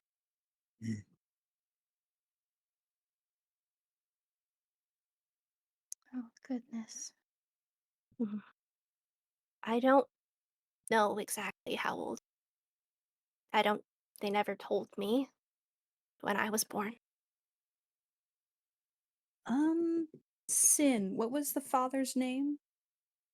Which father? Traz. Oh, I'm not sure if we gave him a name. I'm pretty sure we did, because I remember asking you. I think it was me. I'll look it up for a second. I might have given it, but I don't recall what it was. Alright, I'll look for it. You guys can keep going. No worries. I'm gonna take the 3 stones that I now have. Mm-hmm.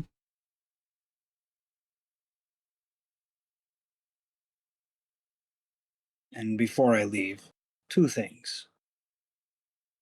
1, Dakota. You do yourself a disservice to call this form weak and frail. Remember, it was this form that survived all of that. And I physically motioned to those scars all over his body. Second,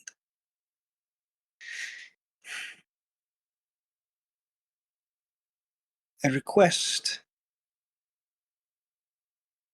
that you all not get in my way too often.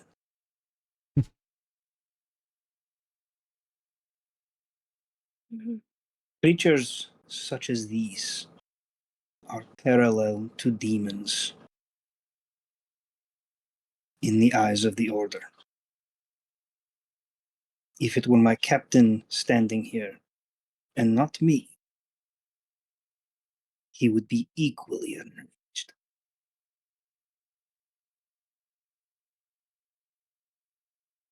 And I step out the door. All right. I'm looking at Dakota. Well, I guess it's me and Sapphire. Mm-hmm.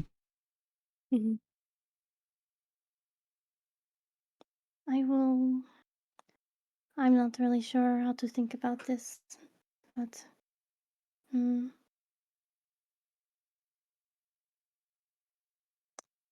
It's okay. I know it's a lot. There's been a lot going on. But it I don't really have much to add. It's still me.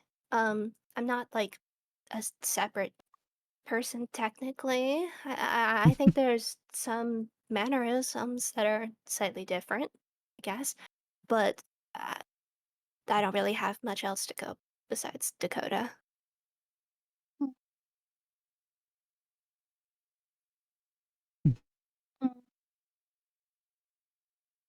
no, and it's also not like well, you're not happy about killing, right? So I don't. No. Obviously not. Right? Well, I'm not sure. Oh, I just want to turn my brain off. But you're just as I've always been happy with you around, so I'm just going to go with my gut. Thank you. It is. I'm happy when you're around too, miss. Yes, a little pat on the shoulder, the little one. Aww. Just like looking up with like really like big blank eyes. Blink, blink. Yep. Blank to blank, guys. It is okay. Poncho would be pretty much covering almost their entire body. No, it's like it's like just like because I'm like half Dakota's height, pretty much. I think the changeling is Big probably blanket. maybe 5 feet tall. It's like a good 2.5 feet small. smaller. Yeah. Okay. It's okay. The smarter people in the group are really good at figuring things out. I think you should just go with your gut more often. Yeah. I think that's good too. I mean that as a compliment, by the way. I know it didn't sound it. Oh no, I got it. Yeah. Just super confused. I just need to go out and like exercise or do something dumb right now. I just Do something dumb. She just shakes her head multiple times, like trying to think Too about much daisies, brain dandelions. stuff. Like, Okay. Anything from Sapphire?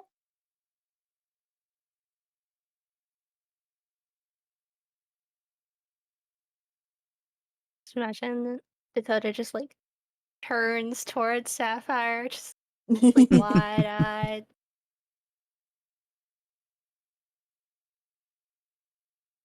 Sapphire? Oh, Sapphire's typing. Oh, okay. Mm. Resisting urge to hug child. Oh. Yeah. While Sapphire types, Sin, even if we don't have a name, if Trog gave the name, would Dakota recognize it? Sapphire says, thank you for feeling comfortable enough to show us your true form. In terms of your question, Ania, I would say no. Okay. Yeah. So it doesn't matter. Yeah. We'll figure out the name later. Yeah, no worries. Okay. I would say, Dakota, you would know that Kieran usually worked with several people. He would be consistently talking to folks outside your door and stuff like that. So you knew there were at least a few people who worked on it together with Kieran. But you never got anyone's names aside from Kieran and Everon. Everyone else kept their names very, very hush hush. Okay. How would Dakota respond to Sapphire? Dakota. Dakota's like nods as is like they like pull the bandana like over their face. Yeah.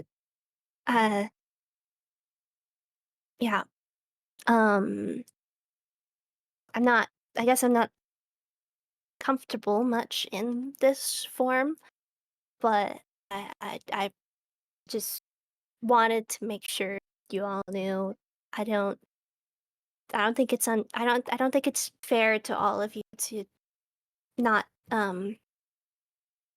know, you know. You'll know you'll probably learn sooner or later. I don't know if Everon will chase us down or something, but just wanted to make sure you knew. Yeah.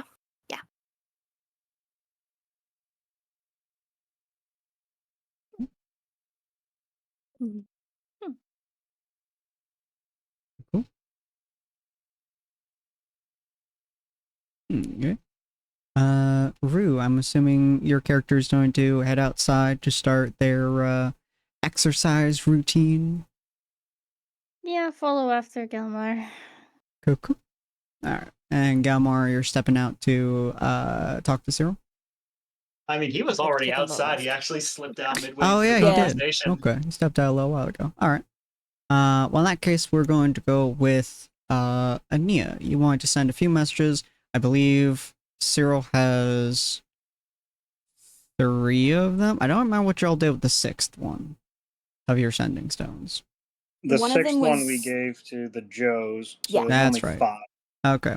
So Cyril has 3 of them. I'm assuming Ania, you have the other 2 on you. If someone would want to give Ania one of them. Another one?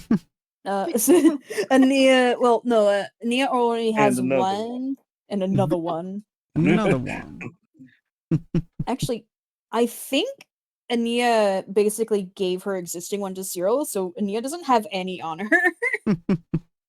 So she just asks for them when she needs them. Fair. Fair. So she would probably ask the remaining people if they have any messages or if she can use them today. I don't even know if Rue still has it. Maybe she already gave it away to somebody. I think Dakota has his. Yeah. We should probably we should probably save one just in case. I'll have to only give one today. I'll have one left over if Cyril is making 3 messages. Who is... Actually, I should make sure we aren't sending the same message to people. I'll ask him about it later. I'll think about the messages. Very smart. And I will start working on them on the side of what... Okay. So with that in mind, Cyril, you are stepping out the doors. You will see Gelmar, of course. Rue, I assume you're pretty much just like going to start doing exercise either around them or past them. Your choice, basically. I think Gelmar said something about he wanted to pull me aside for something. Oh, did I say Cyril? I meant to say Rue. Yeah. Yeah. So Rue, you would be doing exercise, not Cyril. Jesus Christ. Not sure if you're going to listen in on their conversation or if you're just going to go do exercise while they're having their conversation. That's up to you. Ooh, ignorance is bliss. Fair. Okay. So yeah, you'll be going to do your exercises. Pretty much just going on a long ass run, trying to get your mind to stop thinking so much. Cyril and Gelmar, you two are now right next to each other. Cyril, if I have a moment. Certainly. What troubles you? Are we monsters? What do you mean? With steel and spell alike, we cut apart the denizens of this world to fill its place with our own wills, our own beliefs for how the world should be. Yet, I swear I've read stories like these countless times before. Countless tales of those who believed that they were causing good seem to only cause more destruction and pain. We're not like them, are we?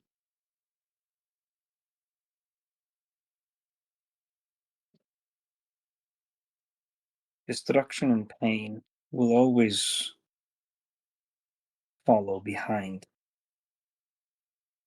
the violent ways in which we must do our job.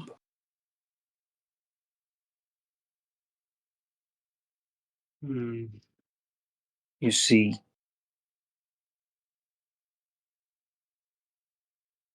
what is a good way to put this? The surgeon cannot remove the lesion without first cutting into the body.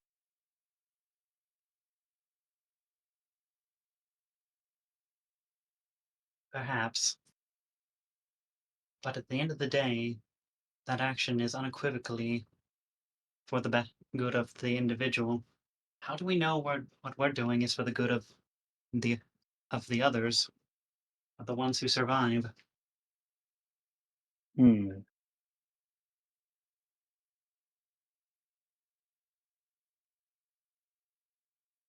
don't. We simply have to have faith. I suppose that's all we can have. Yes. In my time, which has been longer than it ever should have been, I have waited and wished for someone, anyone, to come along and do the job that I've been doing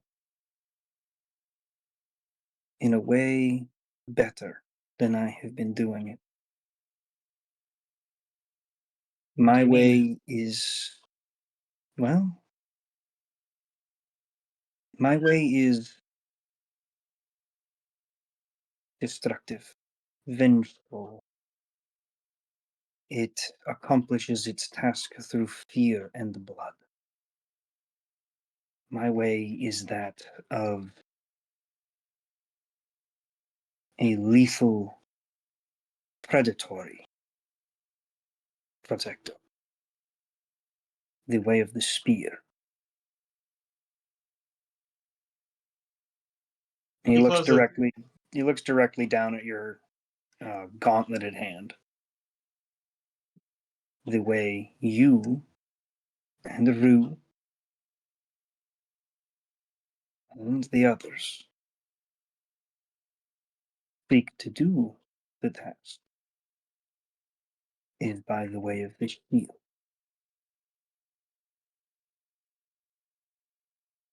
He leans in, and I'll tell you a secret. I'm very proud of all of you. Oh. His face slightly lightens up at that comment. You give me too much credit. No. I give you all the credit you deserve. I jump in head first. Ania thinks it through.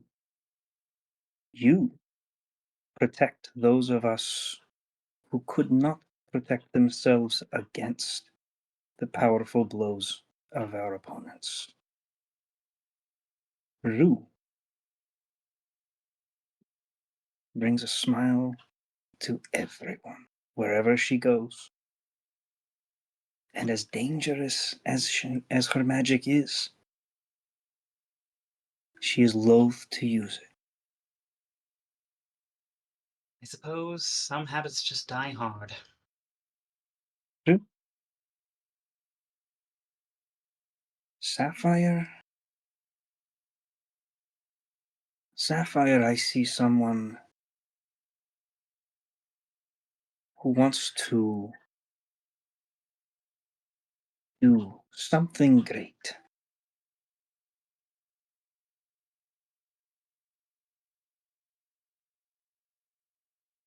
Her mind has not made up a decision about someone before she has acquired the necessary information. If it were not for all of you, I'm afraid the legacy that I would have left behind in practically everywhere we've gone would be much darker. I don't think it would be as dark as you believe. There's a reason why when we're finished with the task, I am prepared to leave quite quickly. Do you want to know what they call me back home behind my back?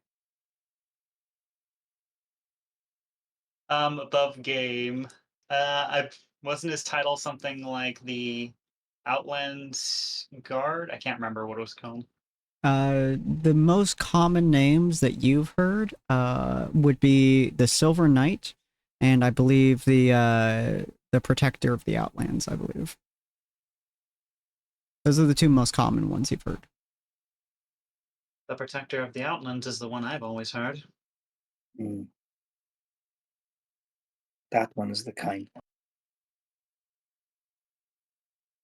In dark corners, in shadows. I'm also known as Old Witherbones.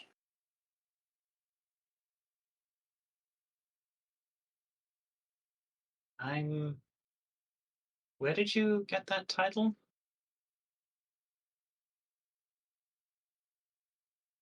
There was a time when I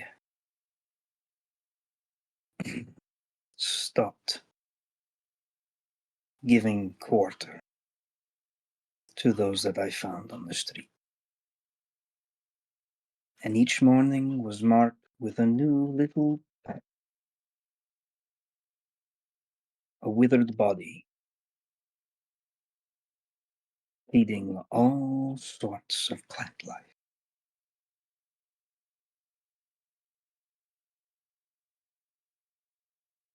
For you see, I represent the side of the forest that wants to digest. You, all of you together, represent the dawn that follows.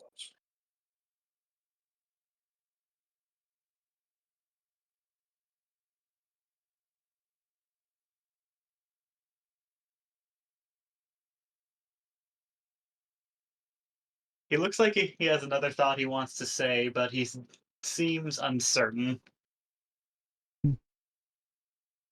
Go on.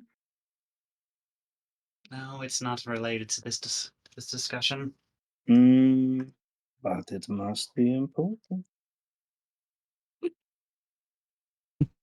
I haven't been honest enough with all of you. It was a dark day 500 summers past.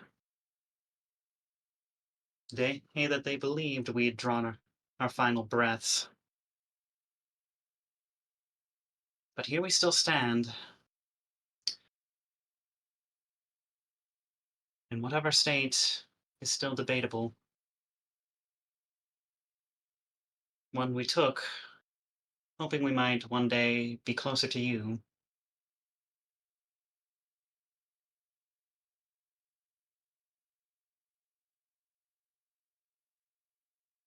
It was a tradition, an old spell we'd put together more than 2,000 summers past.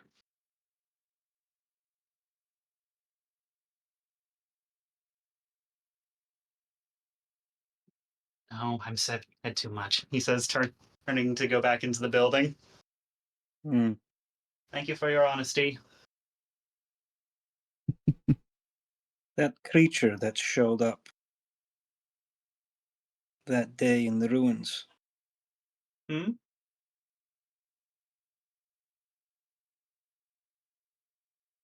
He turns his head towards you. Was it an illusion? What are you talking about?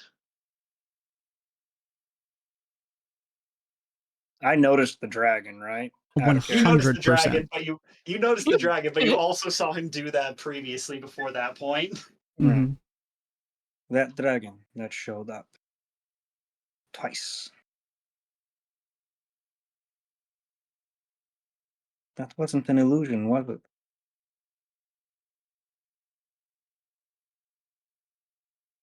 My name is Gilmore. I am one of several survivors of the dragons.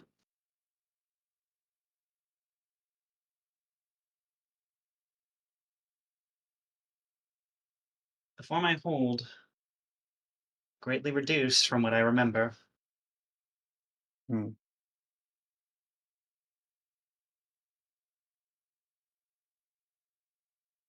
It was a true tragedy when the dragons disappeared. I wouldn't quite say disappeared. I'd say it's more likely, or more apt to say, we donned our masks, and we decided to masquerade as humans for a while. Humans and many others who stood upon 2 feet. I believe myself to be one of the few who cannot take 4 feet once more.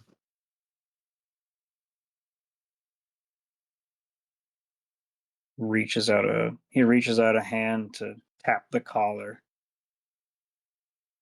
That? I'd previously been taking this form for only a few hours at a time. It was, I suppose you could say, my face for communing with the other sentients. I'd simply go about my business among them, celebrate their accomplishments, and then return home, back onto the 4 feet, in a form even larger than what you saw the past 2 times.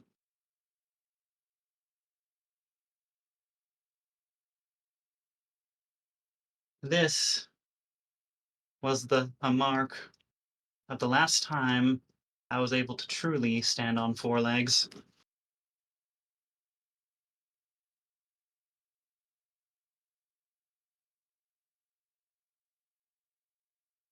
And also, still to this day, the darkest day of my life.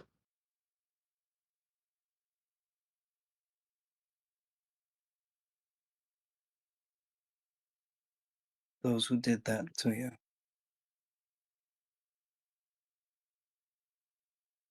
He turns around. We will see them. From what I've been able to tell, when they placed these on me, they had intended far worse. Mm.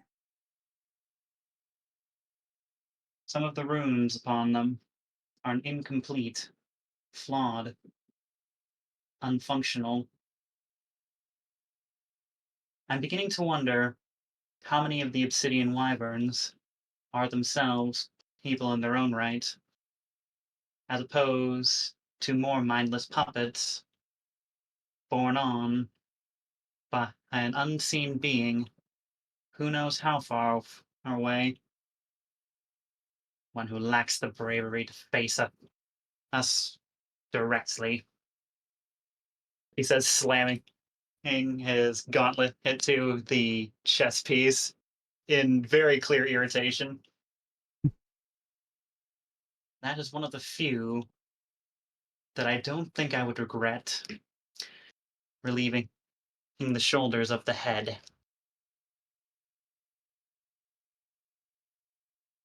Never forget that feeling.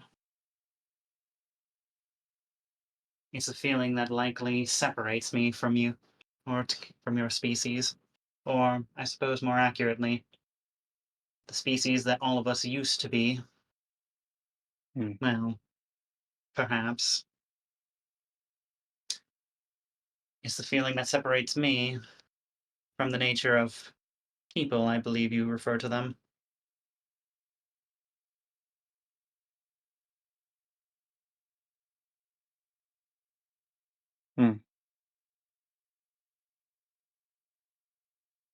I suppose 500 years have made you more wise. Oh no. 500 years I was not alive for all of them. Be a stretch to say I was even alive for 100 of them. Though, I suppose that's not too far off. That alone is why I still hold on to hope that there's far more souls like me out there. Like, but hopefully not exactly.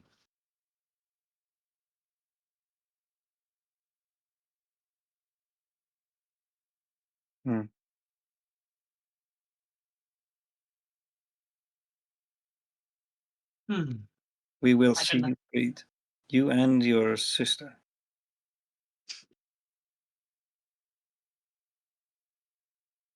I'm still not 100% certain that what I'm guiding you into is going to be a fight that we can all walk away from. They're clearly a dangerous group. If they truly are more enslaved dragons, I'm not certain that we'll all simply be able to overpower them and walk away. Because if that is the case, I'd imagine they each have a fair bit more might than the past several hounds that we faced in the caverns. But that is something I have no proof of. Something I can only make assumptions on. I think it is important to make those assumptions, though. Those assumptions will mean that we will approach more cautiously. Perhaps we harry them. Perhaps we draw one of them out. Perhaps, but from the sounds of things, they're not at the den anymore. Oh? My sister's last message to me. They are on the move, and from the sound of things, they're already out of the mountains. But where they are at the moment, none of us can say with certainty. Hmm.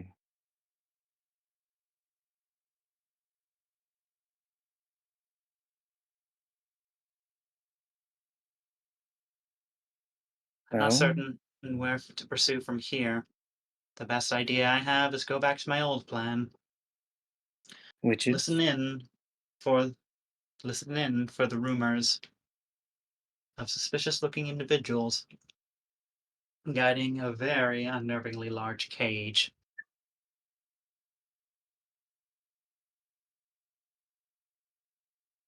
I should think that it would be good to check in with the Joes more occasionally then. We can hope, though I somehow suspect our means of transit is a fair bit faster than theirs. And their means of collecting rumors is a fair bit better than ours. Touché, he says, giving you a smile. I'm sorry, I should stop distracting you. I'm certain you've got several other messages you need to deliver. Even so, yeah. Thank you for hearing me out, he says, giving you a genuine smile. Eyes closed, head tilt, all of the whole works. That is no problem at all. He'll give you a nod before turning back towards the building. Bonding Start making his way time. back there. And he's going to grab 2 random small stones on his way, probably to be made into those sigils. Okay. Cool. Cyril, what are these messages you're crafting, and who are you crafting them for? In such suspense. It's one message. Oh, okay. I'm sending the same message to the east, west, and northern guard captains. Okay. Oh.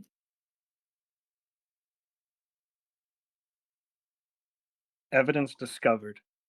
Moondust production camp, northwest tip, Elysian glade. High elf nobles in charge. Focus investigation on high elves. Do not trust high elves. Ooh, okay. Hold on, I have to go double check the other team composition now. Hold on. Ooh, We're making trouble. Ooh, that's gonna be interesting. Okay, hold on. Think about which day they're on. Oh yeah, oh, that's funny. I have to. Yeah. Okay. Wait. Hold on. So. Ooh. I think they're gonna leave town right before this message gets sent. Oh no. That's good for them. The fucking timing. Holy shit. Okay. They're just in time. I really had to like, that's why I've been listening at Tay It's Time too, because I knew something like that fucking shit was gonna happen. I love that. All right. Yeah, so they're all gonna reply pretty much the exact same with slight variants. They all say something along the lines of understood, we'll keep watch, detain suspicious behavior, track down the source. We'll keep you informed when we're able.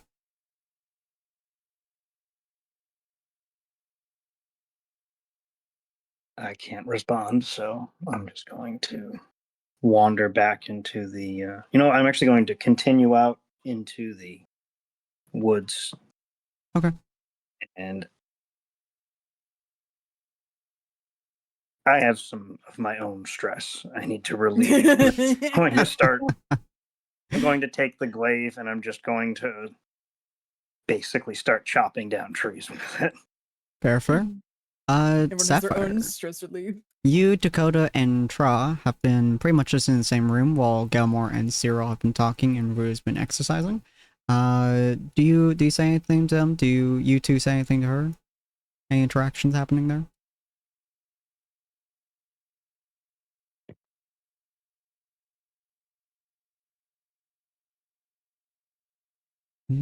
Good. I think Dakota might. I think they're still in the changeling form. Just like sitting there. Like, Sapphire, Miss. Yeah, I read a lot that changelings originate from the Fey realm. Do you have you ever seen one there? Do you remember that?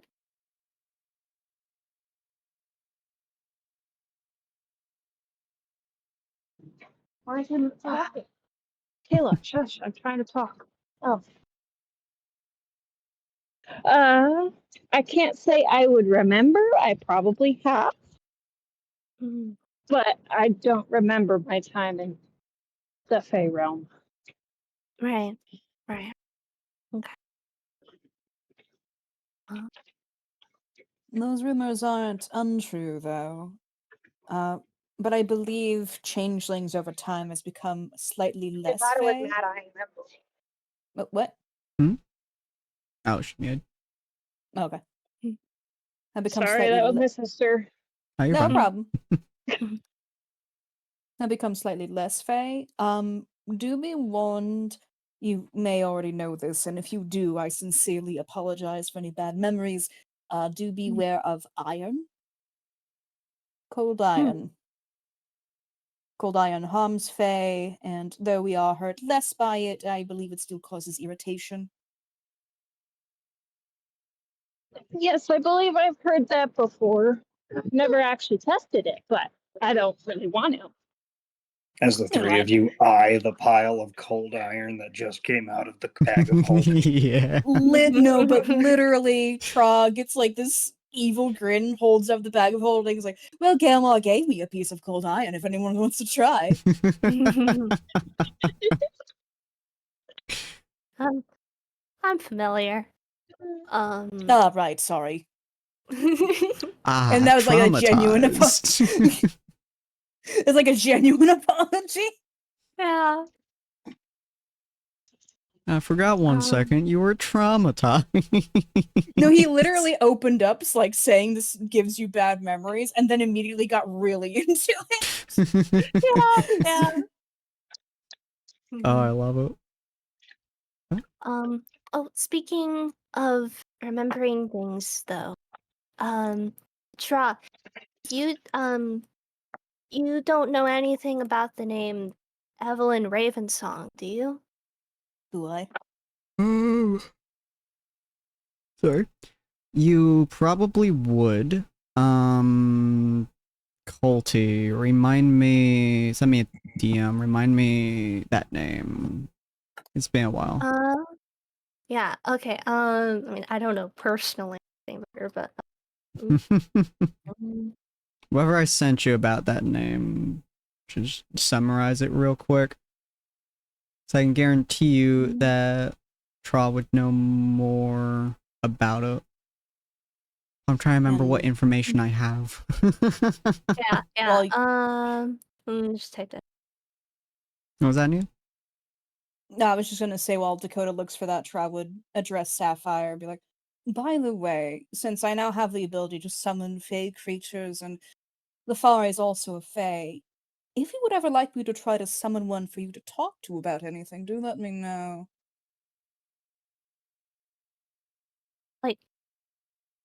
Like a therapy fey?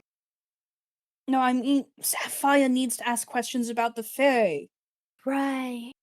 And he, like, says it mockingly. Oh no, we lost someone. Yeah. Rue is going to head out early because she has to cover a late night shift. Oh, okay. A graveyard one. Gotcha. Yep. Anyways.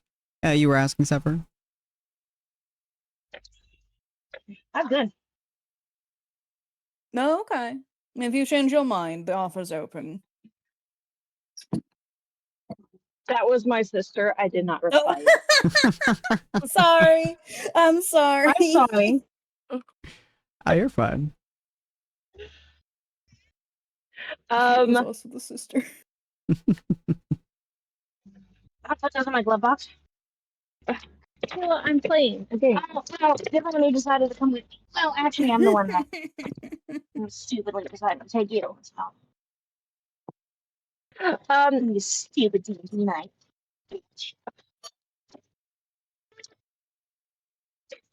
Okay, DM sent. Yeah. Nice. Preach. Don't have D&D. Do you want to type it? Yeah, she might have to type it. Yes, so... Alright, just type it. Yeah. So the name, Evelyn, say Ravensong? Ravensong. Yes, Evelyn Ravensong. Nia, well, you know that name is not a lot. She was not one of the main families, but she was a fairly decently high family. She was around the same level that your family was, so well off, but not, well known or anything of that sort. You probably interacted with her maybe once or twice at something or another that your father brought you to for formal reasons. She was a very sweet girl. You're not really sure what happened to her, especially considering when you left, but she was somewhat frail. You don't really know why. Most of the time, high elves don't really get like physical illnesses or like have like genetic issues or anything like that. They've pretty effectively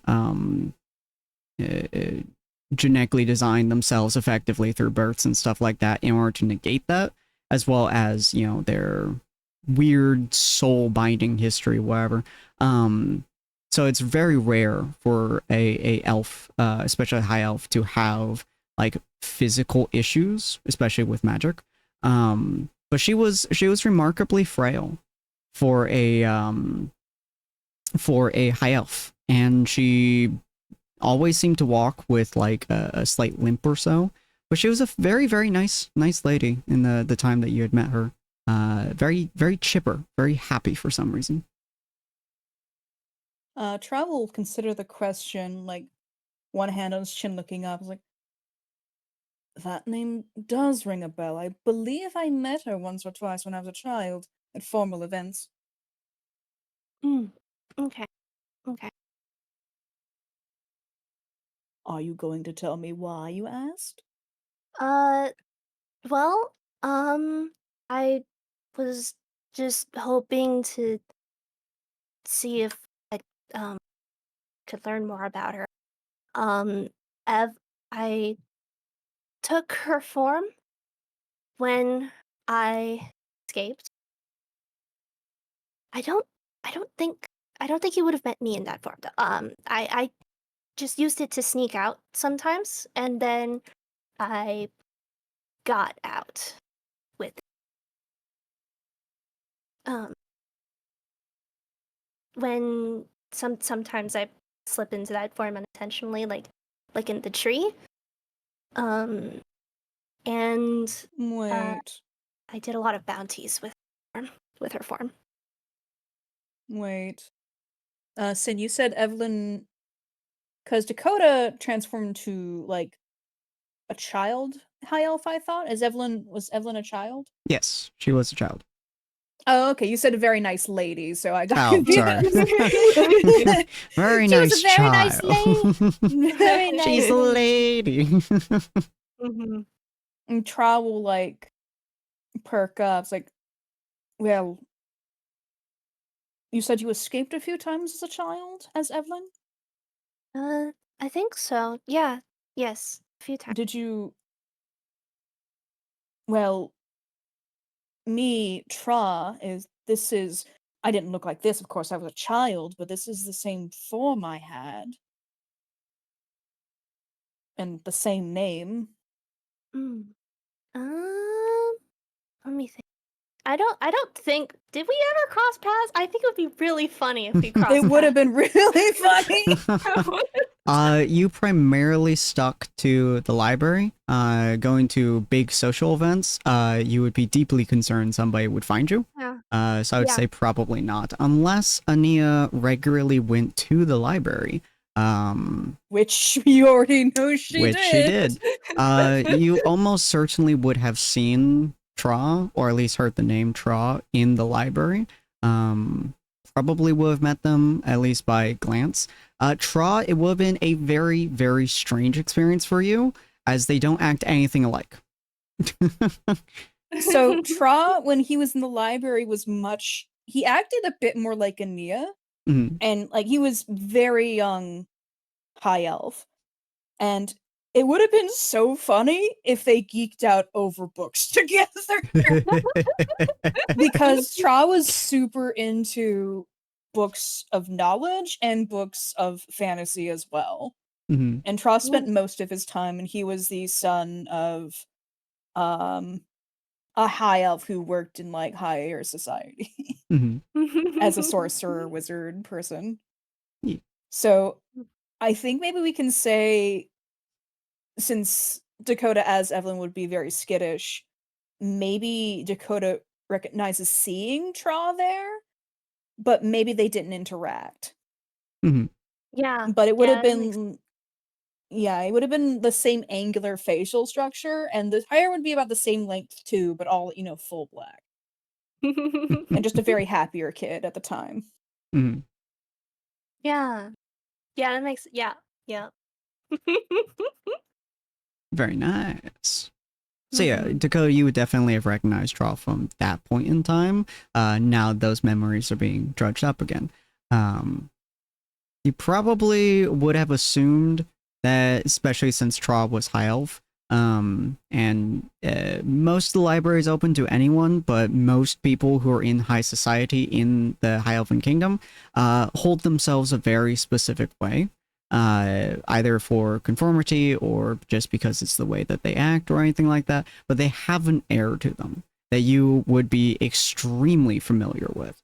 So it's very likely that would be the reason why you wouldn't go and have interacted with Tra specifically. Yeah, that would make sense. Yeah. I might have seen you. Yeah. I didn't interact with many there, just, in case they recognized me, but and Dakota's just like gonna think about it, and like it's they are going to like kind of like transform like into Evelyn, like not necessarily like on purpose, but just because they're like thinking about it like so much. Yeah. It's like, yeah, that would, yeah, I think I might have seen you. I think you didn't really act, it's not the same mannerisms thing, but yeah. Well, you change after a few years. Yeah, that's fair. He sighs and puts like a hand on his temple, and since it's just Dakota and Sapphire, he'll open up a little bit and he'll be like, I briefly told you this before, but one day in the library, I decided to check to see how I looked as something else. And I was caught. And in our attempts to escape, that is when I lost my father, who got in the way for me. And then we moved to Haven after that.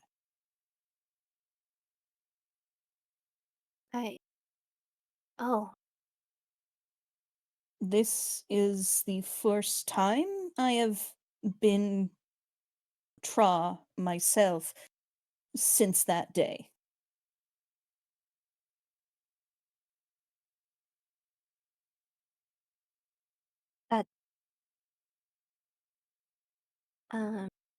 I don't really know how to respond to that. That's so okay. It's just, since we know each other a little bit, since we knew each other in the past, I thought I would say it. Or I guess you knew me. I didn't. You know what I mean. Book acquaintances. I don't know if I was talking to Evelyn or you, Evelyn. Yeah. I assume I was talking to Evelyn. Mm-hmm. Yeah. It's quite rude of you to take her form to do some jobs, though. That is quite rude. I don't know.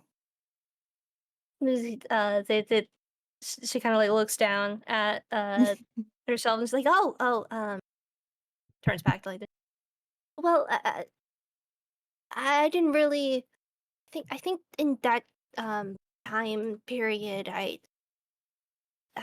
have a lot of trouble shape-shifting otherwise. Evelyn just kind of became a default for a while, and I don't know. Obviously, I couldn't be my regular form. Jeez, they were after me. Yes. Don't worry, I don't blame you. It's just I have to mention it is all. Yeah. I don't know. I don't think the real Evelyn would take kindly to me meeting her, but I don't know, I hope to apologize or something. I'm not sure if she would agree with you killing someone using her form, but I think she was exceptionally kind as I remember her. I don't know how she is now or if she even is alive considering her condition at the time, but I'm sure part of her would sympathize with your plight. That's good. That's good. Mm-hmm. Okay, she was very sweet. Yeah. One more weird question. Just since we're here, yes. You don't know where did you ever meet Stella Moonblade? Did I? I don't remember, Colty. Did we say she changed her name recently? She might have. I don't think Dakota would know. Okay, if yeah. She did. Nor would Tra. You would know of her. You wouldn't have met her personally. She is the daughter of Everon. I do not believe we've met. I know of her.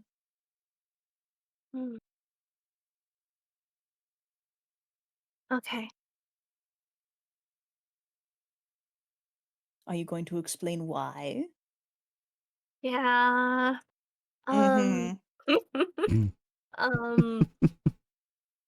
We met in the library way back when. I was still in Evelyn's form. Right, busy library. Yeah, I was trying to figure out how if maybe I could learn of some way to get out of the tower. And she was the person who introduced me to Dakota Ryder. Ah, I see. Yeah. She was really nice. She wanted to see if she wanted to, lead the high elves, and she had a lot of dreams. And they were nice dreams. And I thought maybe she would be sympathetic to me if I told her who I was, revealed what I was.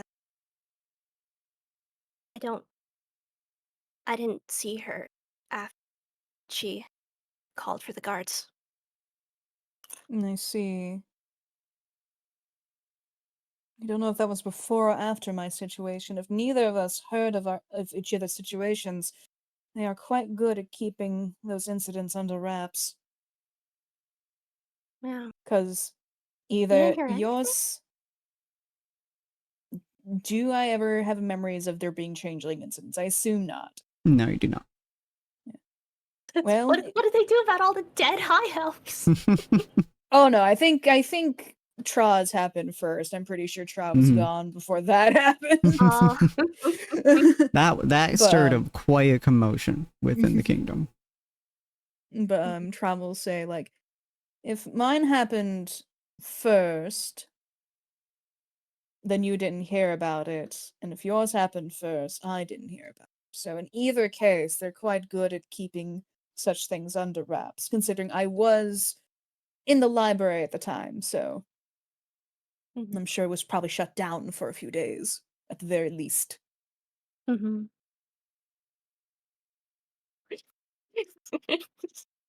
Taken off guard for what Cyril said in the chat. That would make sense. Yes. Okay. Well, it is just us here in Sapphire. I'm going to ask you a third time, because now I think is a good time. Are you emotionally okay? They hesitate for a moment before they answer that. Not really, but I think I'll be okay. You will be okay. I think being the fact that we're going to be teleporting across the entire continent will give you at least some relief. We don't want to worry about your stuff for a little while. I will not mention you in the report I'm going to make to the ambassador. Right. Thank you. I'm just going to say that we saved both Kieran and Everon. They do not like us, and the tree saved us from them. That's all I will say. I want to make sure she hears it from us first before Everon and Kieran report to her. I'm making sure to mention we saved them. Saved a lot of things, I think. Yes. I would say sometime during this exchange, Galmar, you can totally tell me when, Galmar would have walked in some point or another.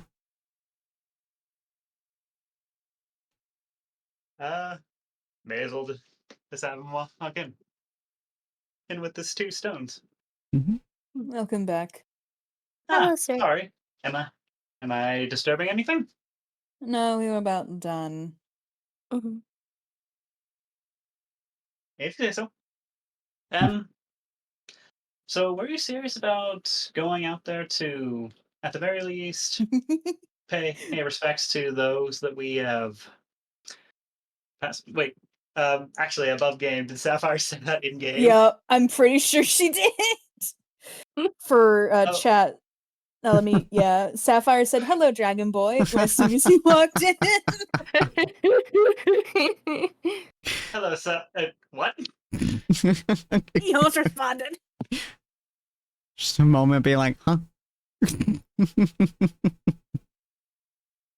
Hi. I love that. Just super hi. I think goes back to where she was doing. I love that. Can I insight? Yeah, feel free. I feel she's not being any more specific. I need to do that. Make sure you're asking what you're inciting. Mostly just trying to figure out how. I guess there's technically 2 things I'm trying to fish for here. Firstly, is this a you heard me, or is this a you've known about this for a while? It's basically just a why are you bringing this up now? And when did you figure it out? Curiosity. And that's just what Gelmar's not saying that. He's just trying to figure out He's just from trying your to response. figure it out wordlessly. Yeah, he's just trying to suss it out from what your response was. I love that.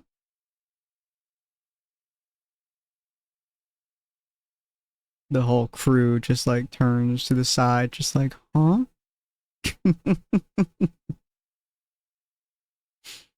Oh, I love that.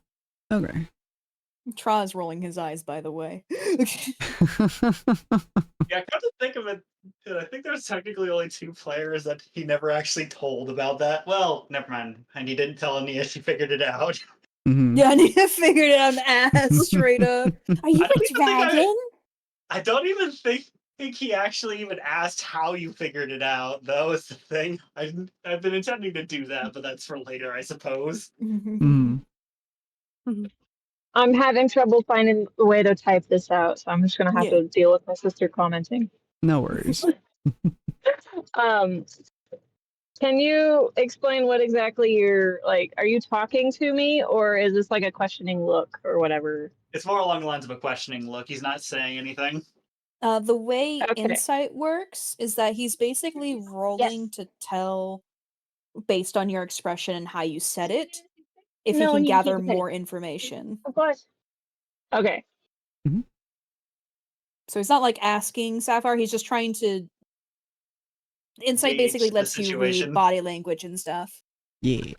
Okay. So you need to explain, like, with the 14, what your body language and way you said it would give away that you're not saying verbally.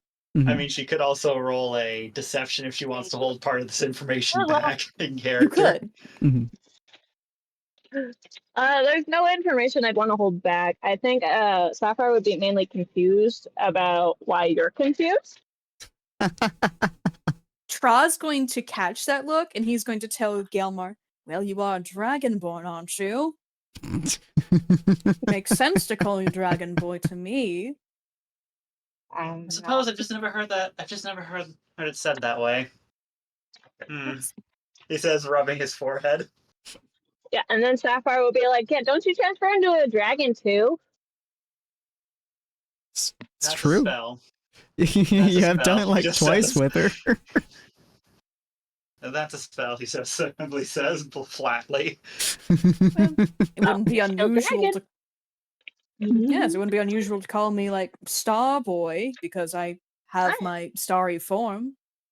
Right? And Char's, like, slightly teasing. Perhaps. Could also be referring to when you did that really... boy. Yes, Dakota's a cowboy, whatever that is. Did I see it? It's on my head. I'm a cowboy, baby. What are you saying, Dakota? Cowboy's a bringer of justice. It could also, Dragon Boy could also refer to when you did that really cool thing with your runes where you turn into a giant dragon. Exactly. That was really cool. I think that was very cool. Yeah, still working on it, but definitely. But I suppose it is a pretty strong breakthrough. Yeah. Anyway, he says, shaking his head. So, were you serious when you said you wanted to take some time to pay respects to the departed? Yeah. Yeah. I don't know entirely how to do that, I guess. But, yeah. Do you hold yourself to any particular gods? He asks, holding a chisel up to one of the stones. No. I mean, I tried a lot of them in the library. I learned about a lot of things, but I don't think any of them really listened. Well, do you respect the creed of any specific ones, even if you don't really worship any? Does the Cowboys Code count? I'm not really certain about the holy symbol of those. Dakota pulls out his gun. Put a gun on it. This is my holy symbol. Or the hat. Turning towards Sapphire, I'll have to go look for another stone on the way. Yeah, I'll back out then, but you're free to join us.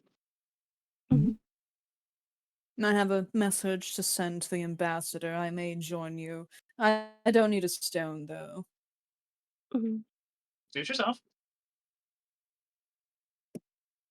I wonder if Dealer is a god. I'm not certain. I mean, I guess you could ask what her seal is, but... I'm sure you could use that card thing you got. Oh, yeah. They can pull it out. I assume she'll be lightly amused by the gesture. It is a very pretty card. Gelmar is going to very carefully try and carve the stone into the shape of the seal on the specific card. You said it was a joker? Yeah. Yeah. He's going to try his hardest to. He's going to try his hardest to make this stone look like a Joker card. I love that. Your stone carving experience comes in very handily as you're able to make it. Doesn't look super good, but is absolutely passable for an imagery of it. He is going to carefully hand the stone on over to Fred. What did you say? Hey, her name was in this form. I cannot. No name. Yeah. Okay. Yeah, Changeling. He is going to hand it on over to Dakota then. Mm-hmm. Before turning to Sapphire. What about you? Do you hold yourself to any of the gods? He says, holding up the other blank stone.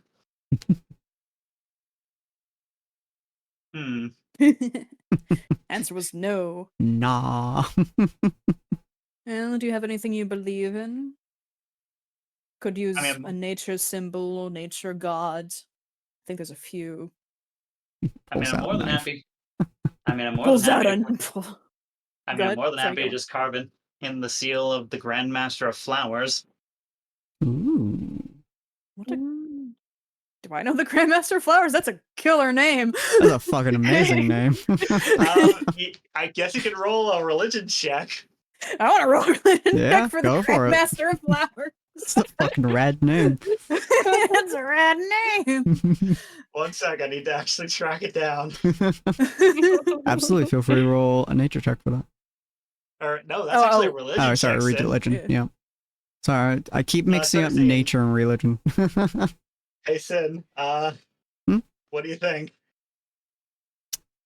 Did you send me something? Let me quickly copy it again. It is one of the aliases of this deity right here. Oh, that's so cute. Okay. Intrigued. God, I love you. I'm gonna roll religion for that. That's so unbelievably sweet. Yeah, feel free to roll religion, I don't Dakota. know nothing. Yeah, no, you don't know shit about gods. Ania, this would be a very, very, very old god. One that is barely even heard about anymore. It's gone by hundreds of names in the past. The one that has most commonly gone by, aside from, the flowers and stuff like that, is Bahamut. What? It's a draconic god. Yeah. It is the good aligned draconic god that focuses primarily on helping and saving people. Aww. I just posted his pic in the VC chat. Let me post his other titles. Is also the god that my very first paladin worshipped. Aww. And Tra would chime in to Sapphire since he assumes Sapphire doesn't know, and he'll be like, Grandmaster of Flowers is a good aligned draconic god. They believe in helping and saving people. That's Cute name. nice. Yes.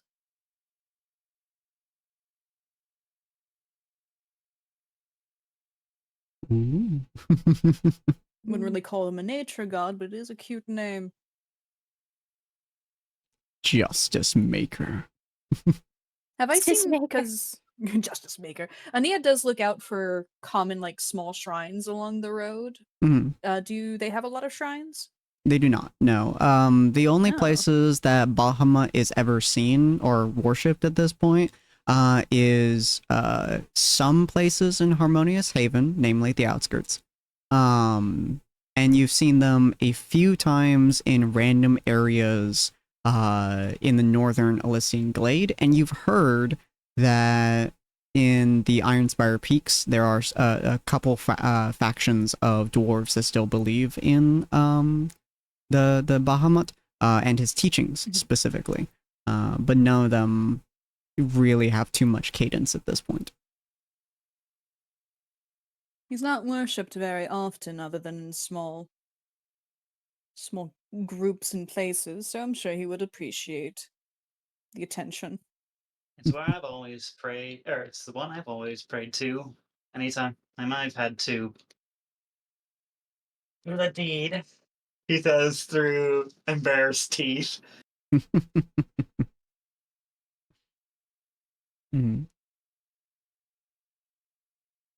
That's so sweet. Okay. Would you like? Would you like your sigil to be that one then, Sapphire? To be fair, you have seen him carve this particular sigil several times over.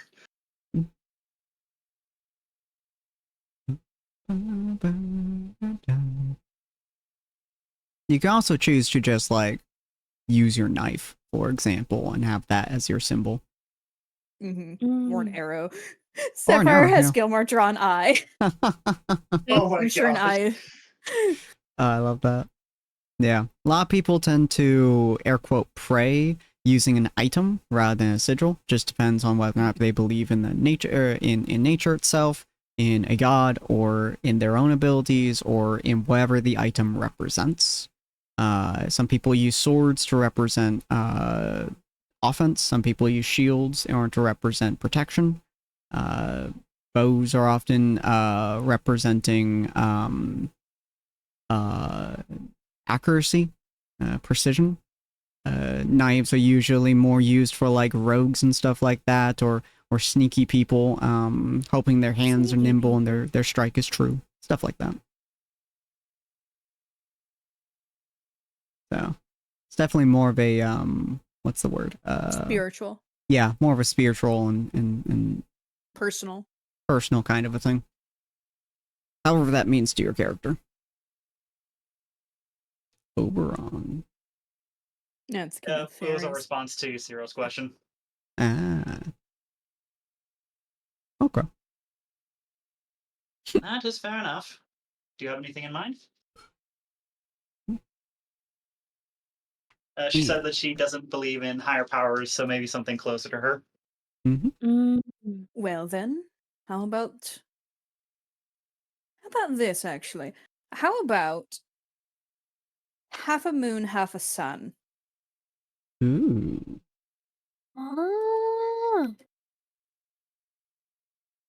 That sounds fucking pretty.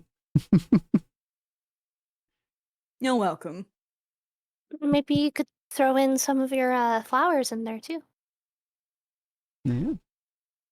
Tra is happy that Everton immediately goes, "Thank you." Right after the "You're welcome," he's pleased. That's good. That's a fine idea. All right. Well, he says as he begins carving it in that shape. Nice. We will get to I guess suppose your guys' ritual sorts, or your how would you define it, Galmar? You define it a few ways. I mostly just define it as a minor or pray for forgiveness of my sins, because technically this is a pay respects to the people I have killed. Fair enough. We'll get to the ritualistic kind of letting goes, the memorial, I suppose, next episode. If you guys have been interested in this series, or if you guys are interested in watching more stuff happening, you guys are more than welcome to hit that follow button. Check by every week at 6 p.m. PST on Fridays in order to see this campaign. If you guys want to see more of my world itself, we also do a sister campaign called King's Kindness at 6 p.m. PST every single Saturday as well, assuming no schedule issues are being lined up. So we'll be doing one tomorrow. They are in the same world, they're going at the same time, and they will be affecting each other. That bit by Cyril will drastically affect some bits and pieces as time goes on, but funny enough, it's not actually going to have any impact right now, which I find very funny. If like by one day did it not have an impact. Fucking love that Nothing shit. like causing an international incident. you damn near caused something big to happen. And when they come back to town, oh boy, that shit's gonna hit hard. It's gonna be great. If you guys have not joined us for a raid before, feel free to copy that raid message. We're going to go over to my end screen. Colty, you were about to say something? No, that was me. Was I? Oh, okay. Yeah. Sorry, I was not. I think I can... I was just going to say, since Tra is sending a message to the ambassador, do you want to hear that now? Or yeah. I can just tell you in DM, so in case that affects the campaign. you're more than welcome to send me a DM about it. Sure. Then we can talk about it next time. Cool. But yes, if you guys have not joined a raid with us before, absolutely go copy that message down. If you guys have not seen my end screen before, it was made by the absolutely wonderful Storyestry who has joined us tonight for as Tra. Go check her out. She does her own series on streams and stuff. I believe tomorrow, if I recall correctly, you're celebrating your affiliate anniversary? Yes. Yes. So go check her out. She's absolutely wonderful. And she is a wonderful human being. We are going to go raid somebody. Once I can figure out who in the fuck to raid. Or somebody. I can see Alisard is currently playing Baldur's Gate. Yeah, she is playing Baldur's Gate. I'm actually going to be raiding my friend Speary. Because Speary is going to be doing some Marvel Rivals comp competitive, and I will be joining her at some point in the next like half an hour, 40 minutes or so.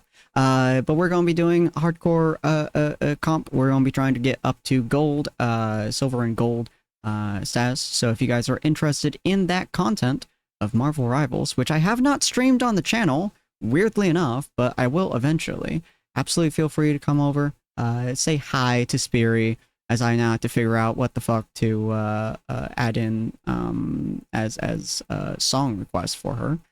She's currently on BRB, if I recall correctly, or intermission or something of that sort, but we're going to go and bother the absolute living shit out of her. So hopefully you guys will be joining, and we'll see all of you fine folks tomorrow, 6 p.m. PST. Have a good night. Bye. Bye-bye. Take care. No.